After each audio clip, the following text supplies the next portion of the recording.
बड़े बेटे संतु कुमार को वकील बनाकर, छोटे बेटे साधु कुमार को बीए की डिग्री दिलाकर और छोटी लड़की पंकजा के विवाह के लिए स्त्री के हाथों में 5,000 रुपए नकद रखकर देवकुमार ने समझ लिया कि वह जीवन के कर्तव्य से मुक्त हो गए और जीवन में जो कुछ शेष रहा है उसे ईश्वर चिंतन के अर्पण कर सकते हैं। आज चाहे कोई उन पर अपनी जायदाद को भोग विलास में उड़ा देने का इल्जाम लगाए, चाहे साहित्य के अनुष्ठान में, लेकिन इससे कोई इनकार नहीं कर सकता कि उनकी आत्मा विशाल थी। यह असंभव था कि कोई उनसे मदद मांगे और निराश हो। भोग विलास जवानी का नशा था और जीवन भर वह उस क्षति की पूर्ति करते रहे, लेकिन साहित्य सेवा के सिवा उन्हें और किसी काम में रुचि न हुई। और यहाँ धन कहाँ, यश मिला और उनके आत्म संतोष के लिए इतना काफी था। संचय में उनका विश्वास भी न था। संभव है परिस्थिति ने इस विश्वास को दृढ़ किया हो, लेकिन उन्हें कभी संचय न कर सकने का दुख नहीं हुआ। सम्मान के साथ अपना निवाह होता जाए, इससे ज्यादा वह और कुछ न चाहते थे। साहित्य रसिकों में जो एक अकड़ होती है, चाहे उसे शेखी ही क्यों न कह लो, वह उनमें भी थी। कितने ही रईस और राज्य इच्छुक थे कि वह उनके दरबार में जाए, अपनी रचनाएं सुनाए, उनको भेंट करें, लेकिन देवकुमार ने आत्मसम्मान को कभी हाथ से न जाने दिया। किसी ने बुलाया भी तो धन्यवाद देकर टाल गए। इतना ही नहीं, वह यही भी चाहते थे कि राजे और रईस मेरे द्वार पर आए, मेरी खुशामद करें, जो अनहोनी बात थी। अपने कई मंदबुद्धि सहपाठियों को वकालत या दूसरे सींगों में धन के ढेर लगाते, जायदादें खरीदते, नए नए मकान बनवाते देखकर कभी कभी उन्हें अपनी दशा पर खेद होता था। विशेषकर जब उनकी जन्म संगिनी शैव्या गृहस्थी की चिंताओं से जलकर उन्हें कटु वचन सुनाने लगती थी, पर अपने रचना कुटीर में कलम हाथ में लेकर बैठते ही वह सब कुछ भूल साहित्य स्वर्ग में पहुंच जाते थे। आत्मगौरव जाग उठता था, सारा अवसाद और विषाद शांत हो जाता था। मगर इधर कुछ दिनों से साहित्य रचना में उनका अनुराग कुछ ठंडा होता जाता था। उन्हें कुछ ऐसा जान पड़ने लगा था कि साहित्य प्रेमियों को उनसे वहां पहले किसी भक्ति नहीं रही। इधर उन्होंने जो 2 पुस्तकें बड़े परिश्रम से लिखी थी और जिनमें उन्होंने अपने जीवन के सारे अनुभव और कला की सारी प्रौढ़ता भर दी थी, उनका कुछ विशेष आदर न हुआ था। इसके पहले उनकी 2 रचनाएं निकली थी। उन्होंने साहित्य संसार में हलचल मचा दी थी। हर एक पत्र में उन पुस्तकों की विस्तृत आलोचनाएं हुई थी। साहित्य संस्थानों ने उन्हें बधाइयां दी थी। साहित्य मर्मज्ञों ने गुणग्राहकता से भरे पत्र लिखे थे। यद्यपि उन रचनाओं का देवकुमार की नजर में अब उतना आदर न था। उनके भाव उन्हें भावुकता के दोष से पूर्ण लगते थे। शैली में भी कृत्रिमता और भारीपन था, पर जनता की दृष्टि में वही रचनाएं अब भी सर्वप्रिय थी। इन नई कृतियों से बिन बुलाए मेहमान का सा आदर किया गया, मानो साहित्य संसार संगठित होकर उनका अनादर कर रहा हो। कुछ तो यूं भी उनकी इच्छा विश्राम करने की हो रही थी। इस शीतलता ने उस विचार को और भी दृढ़ कर दिया। उनके 2-4 सच्चे साहित्यिक मित्रों ने इस तर्क से उनको ढाढ़स देने की चेष्टा की कि बड़ी भूख में मामूली भोजन भी जितना प्रिय लगता है, भूख कम हो जाने पर उससे कहीं रुचिकर पदार्थ भी उतने प्रिय नहीं लगते। पर इससे उन्हें आश्वासन न हुआ। उनके विचार में किसी साहित्यकार की सजीवता का यही प्रमाण था कि उसकी रचनाओं की भूख जनता में बराबर बनी रहे। जब वह भूख न रहे तो उसको क्षेत्र से प्रस्थान कर जाना चाहिए। उन्हें केवल पंकजा के विवाह की चिंता थी, और जब उन्हें एक प्रकाशक ने उनकी पिछली दोनों कृतियों के 5,000 दे दिए तो उन्होंने इसे ईश्वरीय प्रेरणा समझा और लेखनी उठाकर सदैव के लिए रख दी। मगर इन 6 महीनों में उन्हें बार बार अनुभव हुआ कि वे वानप्रस्थ लेकर भी अपने को बंधनों से न छुड़ा पाए।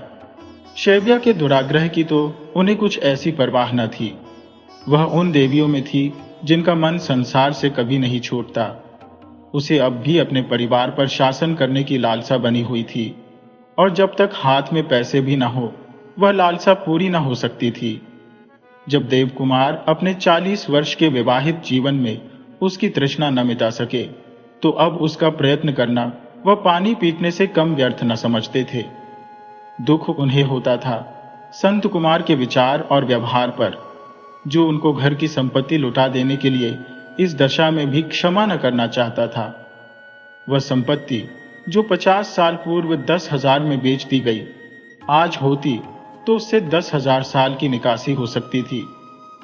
उनकी जिस आराजी में दिन को सियार लौटते थे, वहां अब नगर का सबसे गुलजार बाजार था, जिसकी जमीन 100 रुपए वर्ग फुट पर बिक रही थी।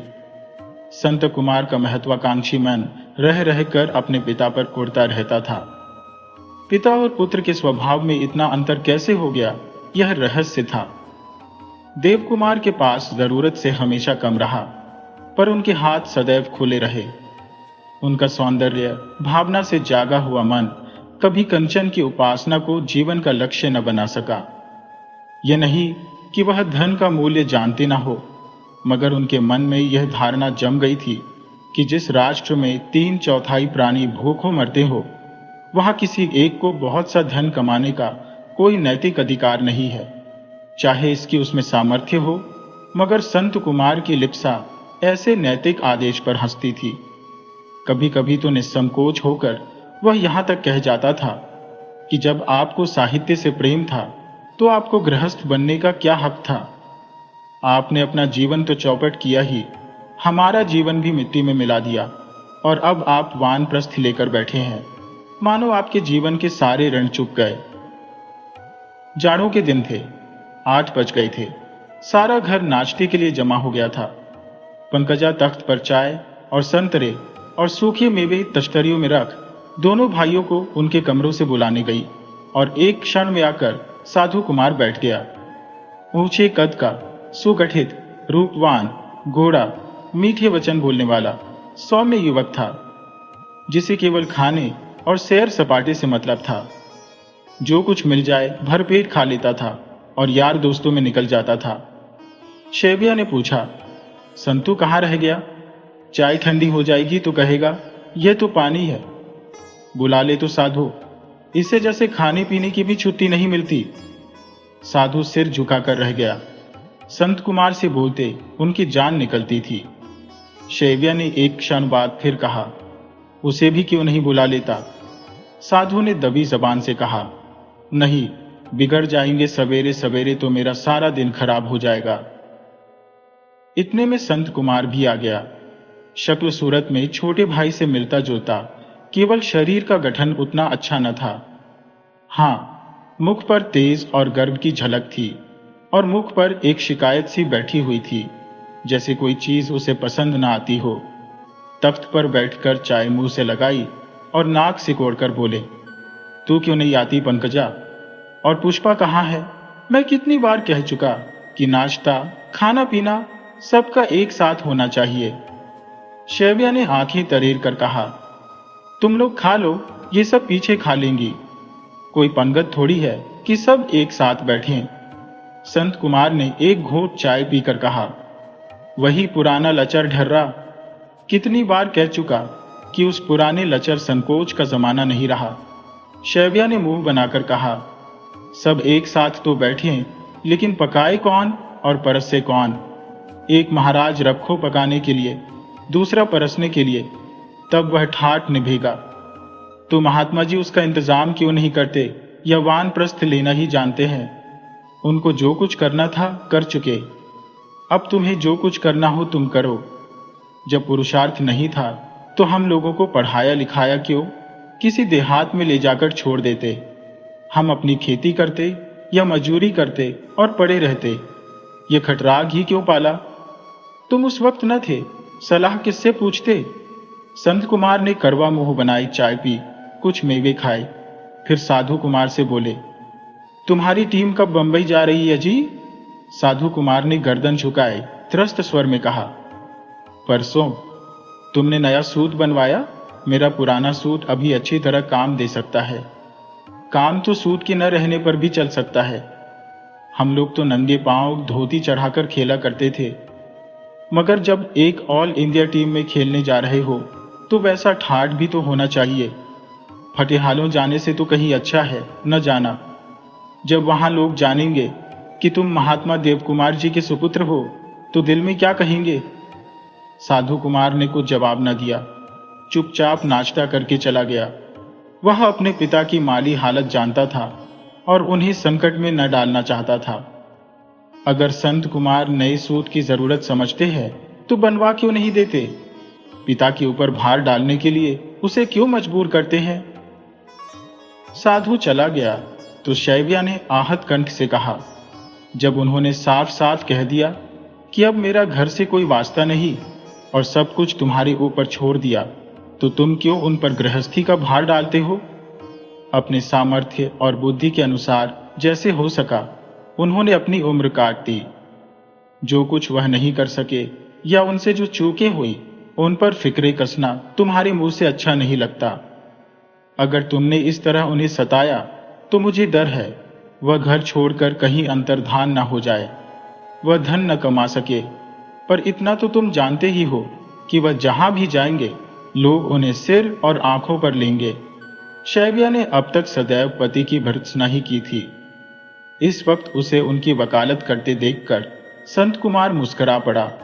बोला, अगर उन्होंने ऐसा इरादा किया तो उनसे पहले मैं अंतर्धान हो जाऊंगा।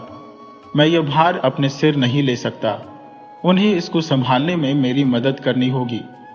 उन्हें अपनी कमाई लुटाने का पूरा हक था, लेकिन बाप दादों की जायदाद को लुटाने का उन्हें कोई अधिकार न था।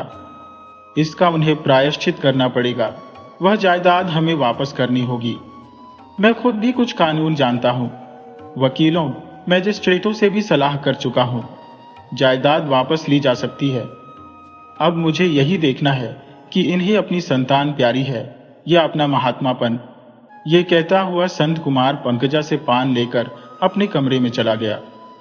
संत कुमार की स्त्री पुष्पा बिल्कुल फूल सी है, सुंदर, नाजुक, हल्की फुल्की, लजाधुर, लेकिन एक नंबर की आत्माभिमानिनी है। एक एक बात के लिए वह कई कई दिन रूठी रह सकती है, और उसका रूठना भी सर्वथा नई डिजाइन का है। वह किसी से कुछ कहती नहीं, लड़ती नहीं, बिगड़ती नहीं। घर का सब कामकाज उसी तन्मयता से करती है, बल्कि और ज्यादा एकाग्रता से। बस जिससे नाराज होती है उसकी ओर ताकती नहीं। वह जो कुछ कहेगा वह करेगी। वह जो कुछ पूछेगा जवाब देगी। वह जो कुछ मांगेगा उठाकर दे देगी, मगर बिना उसकी ओर ताके हुए। इधर कई दिन से वह संत कुमार से नाराज हो गई है और अपनी फिरी हुई आंखों से उसके सारे आघातों का सामना कर रही है। संत कुमार ने स्नेह के साथ कहा, आज शाम को चलना है ना? पुष्पा ने सिर नीचा करके कहा, जैसी तुम्हारी इच्छा। चलोगी ना? तुम कहते हो तो क्यों ना चलूंगी। तुम्हारी क्या इच्छा है? मेरी कोई इच्छा नहीं है। आखिर किस बात पर नाराज हो? किसी बात पर नहीं। खैर, न बोलो, लेकिन वह समस्या यूं चुप्पी साधने से हल न होगी। पुष्पा के इस निरीह अस्त्र ने संत कुमार को बौखला डाला था। वह खूब झगड़कर उस विवाद को शांत कर देना चाहता था। क्षमा मांगने पर तैयार था। वैसी बात अब फिर मुंह से न निकालेगा। लेकिन उसने जो कुछ कहा था वह उसे चिढ़ाने के लिए नहीं, एक यथार्थ बात को पुष्ट करने के लिए ही कहा था। उसने कहा था, जो स्त्री पुरुष पर अवलंबित है उसे पुरुष की हुकूमत माननी पड़ेगी। वह मानता था कि उस अवसर पर यह बात उसे मुंह से न निकालनी चाहिए थी। अगर कहना आवश्यक भी होता तो मुलायम शब्दों में कहना था। लेकिन जब एक औरत अपने अधिकारों के लिए पुरुष से लड़ती है, उसकी बराबरी का दावा करती है, तो उसे कठोर बातें सुनने के लिए तैयार रहना चाहिए। इस वक्त भी वह इसीलिए आया था कि पुष्पा को कायल करे और समझाए कि मुंह फेर लेने से ही किसी बात का निर्णय नहीं हो सकता। वह इस मैदान को जीतकर यहां एक झंडा गाड़ देना चाहता था जिसमें इस विषय पर कभी विवाद न हो सके। तब से कितनी ही नई नई युक्तियां उसके मन में आ गई थी, मगर जब शत्रु किले के बाहर निकले ही नहीं तो उस पर हमला कैसे किया जाए। एक उपाय है, शत्रु को बहलाकर उसे पर अपने संधि प्रेम का विश्वास जमाकर किले से निकालना होगा।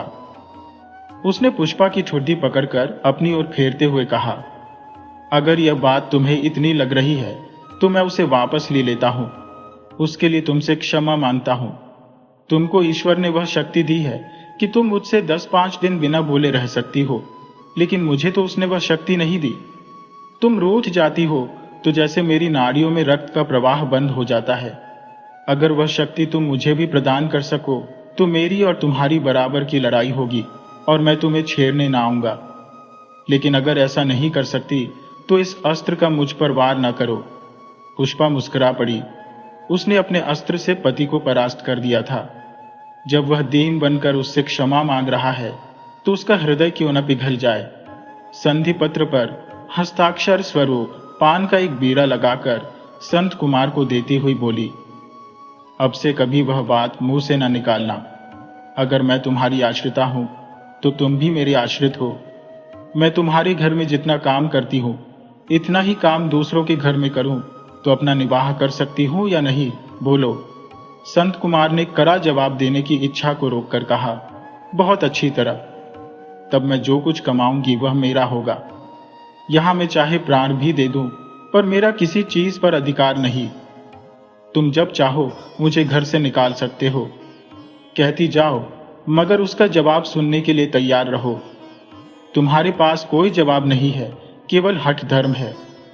तुम कहोगे यहां तुम्हारा जो सम्मान है वह वहां न रहेगा।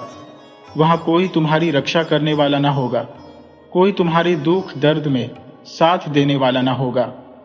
इसी तरह की और भी कितनी ही दलीलें तुम दे सकते हो, मगर मैंने मिस बटलर को आजीवन कुंवारी रहकर सम्मान के साथ जिंदगी काटते देखा है। उनका निजी जीवन कैसा था ये मैं नहीं जानती।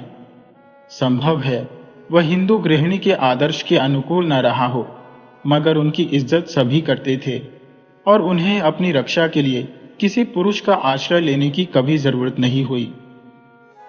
संत कुमार मिस बटलर को जानता था। वह नगर की प्रसिद्ध लेडी डॉक्टर थी। पुष्पा के घर से उसका घराव सा हो गया था। पुष्पा के पिता डॉक्टर थे और एक पेशे के व्यक्तियों में कुछ घनिष्ठता हो ही जाती है। पुष्पा ने जो समस्या उसके सामने रखती थी उस पर मीठे और निरीह शब्दों में कुछ कहना उसके लिए कठिन हो रहा था और चुप रहना उसकी पुरुषता के लिए उससे भी कठिन था। दुविधा में पड़कर बोला, मगर सभी स्त्रियां मिस बटलर तो नहीं हो सकती। पुष्पा ने आवेश के साथ कहा, क्यों? अगर वह डॉक्टरी पढ़कर अपना व्यवसाय कर सकती है तो मैं क्यों नहीं कर सकती? जो उनके समाज में और हमारे समाज में बड़ा अंतर है, अर्थात उनके समाज के पुरुष शिष्ट है, शीलवान है और हमारे समाज के पुरुष चरित्रहीन है, लंपट है, विशेषकर जो पढ़े लिखे हैं। ये क्यों नहीं कहती कि उस समाज में नारियों में आत्मबल है, अपनी रक्षा करने की शक्ति है और पुरुषों को काबू में रखने की कला है। हम भी तो वही आत्मबल और शक्ति और कला प्राप्त करना चाहती है, लेकिन तुम लोगों के मारे जब कुछ चलने पाए, मर्यादा और आदर्श और जाने किन किन बहानों से हमें दबाने की और हमारे ऊपर अपनी हुकूमत जमाए रखने की कोशिश करते रहते हो। संत कुमार ने देखा कि बहस फिर उसी मार्ग पर चल पड़ी है जो अंत में पुष्पा को असहयोग धारण करने पर तैयार कर देता है, और इस समय वह उसे नाराज करने नहीं, उसे खुश करने आया था। बोला, अच्छा साहब, सारा दोष पुरुषों का है। अब राजी हुई। पुरुष भी हुकूमत करते करते थक गया है और अब कुछ दिन विश्राम करना चाहता है। तुम्हारे अधीन रहकर अगर वह इस संघर्ष से बच जाए तो वह अपना सिंहासन छोड़ने को तैयार है। पुष्पा ने मुस्कुराकर कहा, अच्छा, आज से घर में बैठो। बड़े शौक से बैठूंगा। मेरे लिए अच्छे अच्छे कपड़े, अच्छी अच्छी सवारियां ला दो। जैसे तुम कहोगी वैसा ही करूंगा। तुम्हारी मर्जी के खिलाफ एक शब्द भी ना बोलूंगा। फिर तो ना कहोगे कि स्त्री पुरुष की मोहताज है, इसलिए उसे पुरुष की गुलामी करनी चाहिए। कभी नहीं, मगर एक शर्त पर। कौन सी शर्त? तुम्हारे प्रेम पर मेरा ही अधिकार रहेगा। स्त्रियां तो पुरुषों से ऐसी शर्त कभी न मनवा सकी। ये उनकी दुर्बलता थी। ईश्वर ने तो उन्हें पुरुषों पर शासन करने के लिए सभी अस्त्र दे दिए थे। संधि हो जाने पर भी पुष्पा का मन आश्वस्त न हुआ। संत कुमार का स्वभाव वह जानती थी। स्त्री पर शासन करने का जो संस्कार है वह इतनी जल्द कैसे बदल सकता है? ऊपर की बातों में संत कुमार उसे अपने बराबर का स्थान देते थे, लेकिन इसमें एक प्रकार का एहसान छिपा होता था। महत्व की बातों में वह लगाम अपने हाथ में रखते थे। ऐसा आदमी एकाएक अपना अधिकार त्यागने पर तैयार हो जाए, इसमें कोई रहस्य अवश्य है। बोली, नारियों ने उन शस्त्रों से अपनी रक्षा नहीं की, पुरुषों ही की रक्षा करती रही। यहां तक कि उनमें अपनी रक्षा करने की सामर्थ्य ही नहीं रही। संत कुमार ने मुग्ध भाव से कहा, यही भाव मेरे मन में कई बार आया है पुष्पा, और इसमें कोई संदेह नहीं कि अगर स्त्री ने पुरुष की रक्षा न की होती तो आज दुनिया वीरान हो गई होती। उसका सारा जीवन तप और साधना का जीवन है। तब उसने उससे अपने मंसूबे कह सुनाए। वह उन महात्माओं से अपनी मौरूसी जायदाद वापस लेना चाहता है। अगर पुष्पा अपने पिता से जिक्र करे और 10,000 रुपए भी दिला दे तो संत कुमार को 2 लाख की जायदाद मिल सकती है। सिर्फ 10,000। इतने रुपए के बगैर उसके हाथ से 2 लाख की जायदाद निकली जाती है। पुष्पा ने कहा, मगर वह जायदाद तो बिक चुकी है। संत कुमार ने सिर हिलाया। बिक नहीं चुकी है, लुट चुकी है। जो जमीन 1,00,000 2 लाख में भी सस्ती है, वह 10,000 में कूड़ा हो गई। कोई भी समझदार आदमी ऐसा गच्चा नहीं खा सकता, और अगर खा जाए तो वह अपने होश हवास में नहीं है। दादा गृहस्थी में कुशल नहीं रहे, वह तो कल्पनाओं की दुनिया में रहते थे। बदमाशों ने उन्हें चकमा दिया और जायदाद निकलवा दी। मेरा धर्म है कि मैं वह जायदाद वापस लूं, और तुम चाहो तो सब कुछ हो सकता है। डॉक्टर साहब के लिए 10,000 का इंतजाम कर देना कोई कठिन बात नहीं है। पुष्पा 1 मिनट तक विचार में डूबी रही, फिर संदेह भाव से बोली, मुझे तो आशा नहीं कि दादा के पास इतने रुपए फालतू हो। जरा कहो तो। कहो कैसे? क्या मैं उनका हाल जानती नहीं? उनकी डॉक्टरी अच्छी चलती है, पर उनके खर्च भी तो है। बीरू के लिए हर महीने 500 रुपए इंग्लैंड भेजने पड़ते हैं। तिलोत्तमा की पढ़ाई का खर्च भी कुछ कम नहीं। संचय करने की उनकी आदत नहीं है। मैं उन्हें संकट में नहीं डालना चाहती। मैं उधार मांगता हूं, खैरात नहीं। जहां इतना घनिष्ठ संबंध है, वहां उधार के माने खैरात के सिवा और कुछ नहीं। तुम रुपए न दे सके तो वह तुम्हारा क्या बना लेंगे? अदालत जा नहीं सकते, दुनिया हंसेगी। पंचायत कर नहीं सकते, लोग ताने देंगे। संत कुमार ने तीखेपन से कहा, तुमने यह कैसे समझ लिया कि मैं रुपए न दे सकूंगा? पुष्पा मुंह फेर कर बोली, तुम्हारी जीत होना निश्चित नहीं है, और जीत भी हो जाए और तुम्हारे हाथ में रुपए आ भी जाए तो यह कितने जमींदार ऐसे हैं जो अपने कर्ज चुका सकते हो? रोज ही तो रियासतें कोर्ट ऑफ वार्ड में आया करती हैं। ये भी मान लें कि तुम किफायत से रहोगे और धन जमा कर लोगे, लेकिन आदमी का स्वभाव है कि वह जिस रुपए को हजम कर सकता है उसे हजम कर जाता है। धर्म और नीति को भूल जाना उसकी एक आम कमजोरी है। संत कुमार ने पुष्पा को कड़ी आंखों से देखा। पुष्पा के कहने में जो सत्य था वह तीर की तरह निशाने पर जा बैठा। उसके मन में जो चोर छिपा बैठा था उसे पुष्पा ने पकड़कर सामने खड़ा कर दिया था। तिल मिलाकर बोला, आदमी को तुम इतना नीच समझती हो। तुम्हारी इस मनोवृत्ति पर मुझे अचरज भी है और दुख भी। इस गए गुजरे जमाने में भी समाज पर धर्म और नीति का ही शासन है। जिस दिन संसार से धर्म और नीति का नाश हो जाएगा उसी दिन समाज का अंत हो जाएगा। उसने धर्म और नीति की व्यापकता पर एक लंबा दार्शनिक व्याख्यान दे डाला। कभी किसी घर में कोई चोरी हो जाती है तो कितनी हलचल मच जाती है। क्यों? इसीलिए कि चोरी एक गैर मामूली बात है। अगर समाज चोरों का होता तो किसी का साहा होना उतनी ही हलचल पैदा करता। रोगों की आज बहुत बढ़ती सुनने में आती है, लेकिन गौर से देखो तो 100 में 1 आदमी से ज्यादा बीमार ना होगा। अगर बीमारी आम बात होती तो तंदुरुस्तों की नुमाइश होती आदि। पुष्पा विरक्त सी सुनती रही। उसके पास जवाब तो थे, पर वह इस बहस को तोल नहीं देना चाहती थी।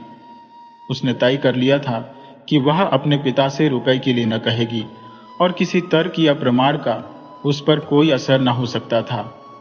संत कुमार ने भाषण समाप्त करके जब उससे कोई जवाब न पाया तो एक क्षण के बाद बोला, क्या सोच रही हो? मैं तुमसे सच कहता हूं, मैं बहुत जल्द रुपए दे दूंगा। पुष्पा ने निश्चल भाव से कहा। तुम्हें कहना हो जाकर खुद कहो, मैं तो नहीं लिख सकती। संत कुमार ने होठ चबाकर कहा, जरा सी बात तुमसे नहीं लिखी जाती, उस पर दावा यह है कि घर पर मेरा भी अधिकार है। पुष्पा ने जोश के साथ कहा, मेरा अधिकार तो उसी क्षण हो गया जब मेरी गांठ तुमसे बंधी। संत कुमार ने गर्व के साथ कहा, ऐसा अधिकार जितनी आसानी से मिल जाता है उतनी ही आसानी से छिन भी जाता है। पुष्पा को जैसे किसी ने धक्का देकर उस विचारधारा में डाल दिया जिसमें पांव रखते उसे डर लगता था। उसने यहां आने के 1-2 महीने के बाद ही संत कुमार का स्वभाव पहचान लिया था कि उनके साथ निबाह करने के लिए उसे उनके इशारों की लौंडी बनकर रहना पड़ेगा। उसे अपने व्यक्तित्व को उनके अस्तित्व में मिला देना पड़ेगा। वह वही सोचेगी जो वह सोचेंगे, वही करेगी जो वह करेंगे। अपनी आत्मा के विकास के लिए यहां कोई अवसर न था। उनके लिए लोक या परलोक में जो कुछ था वह संपत्ति थी। यहीं से उनके जीवन को प्रेरणा मिलती थी। संपत्ति के मुकाबले में स्त्री या पुत्र की भी उनकी निगाह में कोई हकीकत न थी। एक चीनी का प्लेट पुष्पा के हाथ से टूट जाने पर उन्होंने उसके कान ऐंठ लिए थे। फर्श पर स्याही गिरा देने की सजा उन्होंने पंकजा से सारा फर्श धुलवा कर दी थी। पुष्पा उनके रखे रुपयों को कभी हाथ तक न लगाती थी। यह ठीक है कि वह धन को महज जमा करने की चीज न समझते थे। धन भोग करने की वस्तु है, उनका यह सिद्धांत था। फिजूल खर्ची या लापरवाही बर्दाश्त न करते थे। उन्हें अपने सिवा किसी पर विश्वास न था। पुष्पा ने कठोर आत्मसमर्पण के साथ इस जीवन के लिए अपने को तैयार कर लिया था, पर बार बार यह याद दिलाया जाना कि यहां उसका कोई अधिकार नहीं है, यहां वह केवल एक लौंडी की तरह है, उसे असह्य था। अभी उस दिन इसी तरह की एक बात सुनकर उसने कई दिन खाना पीना छोड़ दिया था और आज तक उसने किसी तरह मन को समझाकर शांत किया था कि यह दूसरा आघात हुआ। इसने उसके रहे सहे धैर्य का भी गला घोंट दिया। संत कुमार तो उसे यह चुनौती देकर चले गए। वह वहीं बैठी सोचने लगी, अब उसको क्या करना चाहिए। इस दशा में तो वह अब नहीं रह सकती। वह जानती थी कि पिता के घर में भी उसके लिए शांति नहीं है।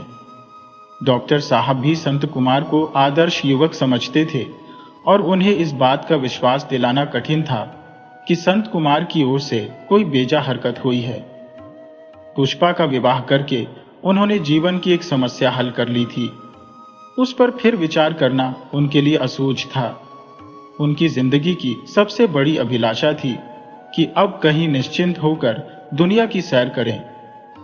यह समय अब निकट आता जाता था। जो ही लड़का इंग्लैंड से लौटा और छोटी लड़की की शादी हुई कि वह दुनिया के बंधन से मुक्त हो जाएंगे। पुष्पा फिर उनके सिर पर पड़कर उनके जीवन की सबसे बड़े अरमान में बाधा न डालना चाहती थी। फिर उसके लिए दूसरा कौन स्थान है? कोई नहीं। तो क्या इस घर में रहकर जीवन पर्यंत अपमान सहते रहना पड़ेगा? साधु कुमार आकर बैठ गया।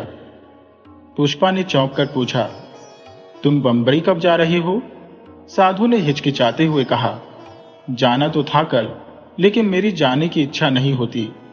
आने जाने में सैकड़ों का खर्च है। घर में रुपए नहीं है। मैं किसी को सताना नहीं चाहता। बंबई जाने की ऐसी जरूरत ही क्या है? जिस मुल्क में 10 में 9 आदमी रोटियों को तरसते हो, वहां 10-20 आदमियों का क्रिकेट के व्यसन में पड़े रहना मूर्खता है। मैं तो नहीं जाना चाहता, पुष्पा ने उत्तेजित किया। तुम्हारे भाई साहब तो रुपए दे रहे हैं, साधु ने मुस्कुराकर कहा। भाई साहब रुपए नहीं दे रही है, मुझे दादा का गला दबाने को कह रहे हैं। मैं दादा को कष्ट नहीं देना चाहता। भाई साहब से कहना मत भाभी, तुम्हारे हाथ जोड़ता हूं। पुष्पा उसकी इस नम्र सरलता पर हंस पड़ी।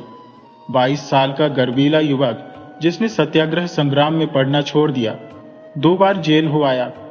जेलर के कटु वचन सुनकर उसकी छाती पर सवार हो गया और इस उद्दंडता की सजा में 3 महीने काल कोठरी में रहा। वह अपने भाई से इतना डरता है मानो वह हवा हो। बोली, मैं तो कह दूंगी। तुम नहीं कह सकती। इतनी निर्दय नहीं हो। पुष्पा प्रसन्न होकर बोली, कैसे जानते हो? चेहरे से। झूठे हो। तो फिर इतना और कह देता हूं कि आज भाई साहब ने तुम्हें भी कुछ कहा है। पुष्पा झेपती हुई बोली, बिल्कुल गलत। वह भला मुझे क्या कहते? अच्छा, मेरे सिर की कसम खाओ। कसम क्यों खाऊं? तुमने मुझे कभी कसम खाते देखा है? भैया ने कुछ कहा है जरूर। नहीं, तुम्हारा मुंह इतना उतरा हुआ क्यों रहता? भाई साहब से कहने की हिम्मत नहीं पड़ती, वरना समझाता। आप क्यों गड़े मुर्दे उखाड़ रहे हैं? जो जायदाद बिक गई, उसके लिए अब दादा को कोसना और अदालत करना मुझे तो कुछ नहीं जंचता। गरीब लोग भी तो दुनिया में हैं ही, या सब मालदार ही है? मैं तुमसे ईमान से कहता हूं भाभी, मैं जब कभी धनी होने की कल्पना करता हूं तो मुझे शंका होने लगती है कि न जाने मेरा मन क्या हो जाए। इतने गरीबों में धनी होना मुझे तो स्वार्थांधता सी लगती है। मुझे तो इस दशा में भी अपने ऊपर लज्जा आती है जब देखता हूं कि मेरे ही जैसे लोग ठोकरें खा रहे हैं। हम तो दोनों वक्त चुपड़ी हुई रोटियां और दूध और सेब संतरे उड़ाते हैं, मगर 100 में 99 आदमी तो ऐसे भी है जिन्हें इन पदार्थों के दर्शन भी नहीं होते। आखिर हम में क्या सुरखाब के पर लग गए हैं? पुष्पा इन विचारों की न होने पर भी साधु की निष्कपट सच्चाई का आदर करती थी। बोली, तुम इतना पढ़ते तो नहीं, ये विचार तुम्हारे दिमाग में कहां से आ जाते हैं? साधु ने उठकर कहा, शायद उस जन्म में भिखारी था। पुष्पा ने उसका हाथ पकड़कर बैठाते हुए कहा, मेरी देवरानी बेचारी गहने कपड़े को तरस जाएगी।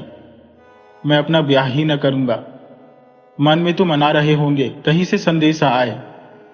नहीं भाभी, तुमसे झूठ नहीं कहता। शादी का तो मुझे ख्याल भी नहीं आता। जिंदगी इसी के लिए है कि किसी के काम आए। जहां सेवकों की इतनी जरूरत है, वहां कुछ लोगों को तो कुंवारे रहना ही चाहिए। कभी शादी करूंगा भी तो ऐसी लड़की से जो मेरे साथ गरीबी की जिंदगी बसर करने पर राजी हो और जो मेरे जीवन की सच्ची सहगामिनी बने। पुष्पा ने इस प्रतिज्ञा को भी हंसी में उड़ा दिया। पहले सभी युवक इसी तरह की कल्पना किया करते हैं, लेकिन शादी में देर हुई तो उपद्रव मचाना शुरू कर देते हैं। साधु कुमार ने जोश के साथ कहा, मैं उन युवकों में नहीं हूं भाभी। अगर कभी मन चंचल हुआ तो जहर खा लूंगा। पुष्पा ने फिर कटाक्ष किया, तुम्हारे मन में तो बीबी पंकजा बसी हुई है। तुमसे कोई बात कहो तो तुम बनाने लगती हो, इसी से मैं तुम्हारे पास नहीं आता। अच्छा, सच कहना, पंकजा जैसी बीबी पाओ तो विवाह करो या नहीं? साधु कुमार उठकर चला गया। पुष्पा रोकती रही, पर वह हाथ छुड़ाकर भाग गया। इस आदर्शवादी, सरल प्रकृति, सुशील, सौम्य युवक से मिलकर पुष्पा का मुरझाया हुआ मन खिल उठता था। वह भीतर से जितनी भरी थी, बाहर से उतनी ही हल्की थी। संत कुमार से तो उसे अपने अधिकारों की प्रतीक्षण रक्षा करनी पड़ती थी। चौकन्ना रहना पड़ता था कि न जाने कब उसका वार हो जाए। शैव्या सदैव उस पर शासन करना चाहती थी और एक क्षण भी न भूलती थी कि वह घर की स्वामिनी है और हर एक आदमी को उसका यह अधिकार स्वीकार करना चाहिए। देव कुमार ने सारा भार संत कुमार पर डालकर वास्तव में शैव्या की गद्दी छीन ली थी। वह यह भूल जाती थी कि देव कुमार के स्वामी रहने पर ही वह घर की स्वामिनी रही। अब वह माने की देवी थी जो केवल अपने आशीर्वादों के बल पर ही पूज सकती है। मन का यह संदेह मिटाने के लिए वह सदैव अपने अधिकारों की परीक्षा लेती रहती थी। यह चोर किसी बीमारी की तरह उसके अंदर जड़ पकड़ चुका था और असली भोजन को न बचा सकने के कारण उसकी प्रकृति चटोरी होती जाती थी। पुष्पा उनसे बोलते डरती थी, उनके पास जाने का साहस न होता था।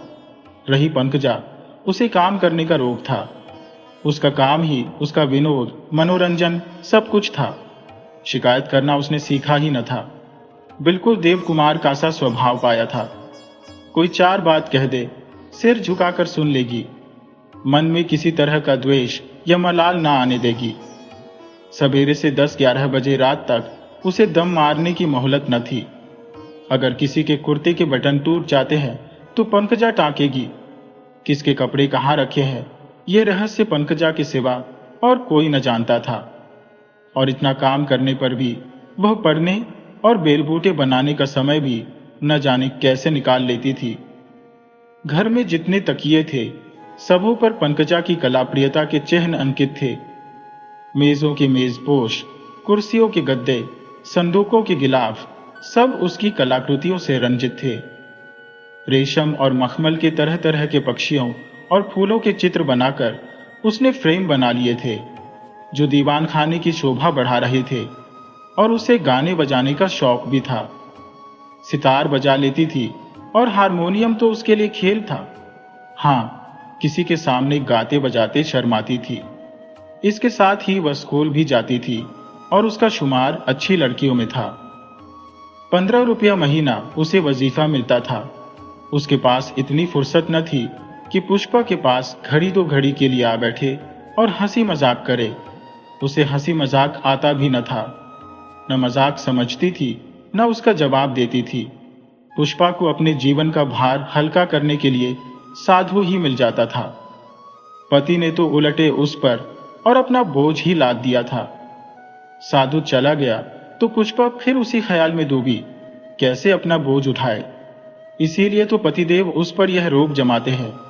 जानते हैं कि इसे चाहे जितना सताओ, कहीं जा नहीं सकती, कुछ बोल नहीं सकती। हाँ, उनका ख्याल ठीक है। उसे विलास वस्तुओं से रुचि है। वह अच्छा खाना चाहती है, आराम से रहना चाहती है। एक बार वह विलास का मोह त्याग दे और त्याग करना सीख ले, फिर उस पर कौन रोक जमा सकेगा। फिर वह क्यों किसी से दबेगी।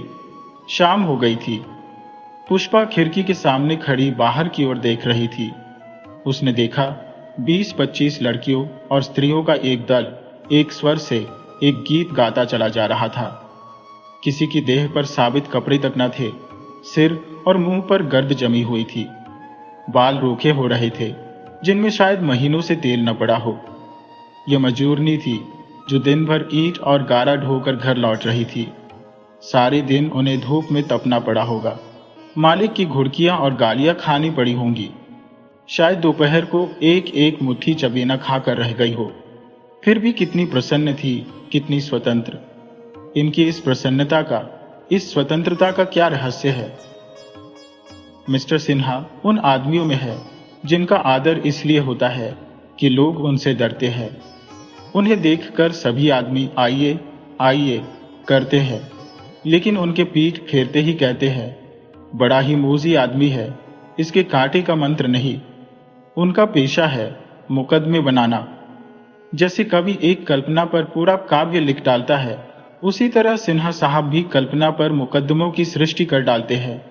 न जाने वह कवि क्यों नहीं हुए, मगर कवि होकर वह साहित्य की चाहे जितनी वृद्धि कर सकते, अपना कुछ उपकार न कर सकते। कानून की उपासना करके उन्हें सभी सिद्धियां मिल रही थी। शानदार बंगले में रहते थे, बड़े बड़े रईसों और हुक्काम से दोस्ताना था। प्रतिष्ठा भी थी, रोब भी था। कलम में ऐसा जादू था कि मुकदमे में जान डाल देते। ऐसे ऐसे प्रसन्न सोच निकालते, ऐसे ऐसे चरित्रों की रचना करते कि कल्पना सजीव हो जाती थी। बड़े बड़े घाघ जज भी उसकी तह तक न पहुंच सकते। सब कुछ इतना स्वाभाविक, इतना संबद्ध होता था कि उस पर मिथ्या का भ्रम तक न हो सकता था। वह संत कुमार के साथ के पड़े हुए थे। दोनों में गहरी दोस्ती थी। संत कुमार के मन में एक भावना उठी और सिन्हा ने उसमें रंगरूप भरकर जीता जागता पुतला खड़ा कर दिया और आज मुकदमा दायर करने का निश्चय किया जा रहा है। 9 बजे होंगे। वकील और मुवक्किल कचहरी जाने की तैयारी कर रहे हैं। सिन्हा अपने सजे कमरे में मेज पर टांग फैलाए लेटे हुए हैं। गोरे चिट्टे आदमी, ऊंचा कद, एकहरा बदन, बड़े बड़े बाल पीछे को कंघी से ऐंचे हुए, मूछें साफ, आंखों पर ऐनक, ओठों पर सिगार, चेहरे पर प्रतिभा का प्रकाश, आंखों में अभिमान। ऐसा जान पड़ता है कोई बड़ा रईस है। संत कुमार नीची अचकन पहने, फेल्ट कैप लगाए कुछ चिंतित से बैठे हैं। सिन्हा ने आश्वासन दिया, तुम नाहक डरते हो, मैं कहता हूं हमारी फतेह है। ऐसी सैकड़ों नजीरें मौजूद हैं जिसमें बेटों पोतों ने बहनामे मंसूब कराए हैं। पक्की शहादत चाहिए और उसे जमा करना बाएं हाथ का खेल है। संत कुमार ने दुविधा में पड़कर कहा, लेकिन फादर को भी तो राजी करना होगा, उनकी इच्छा के बिना तो कुछ ना हो सकेगा। उन्हें सीधा करना तुम्हारा काम है, लेकिन उनका सीधा होना मुश्किल है। तो उन्हें भी गोली मारो, हम साबित करेंगे कि उनके दिमाग में खलल है। ये साबित करना आसान नहीं है।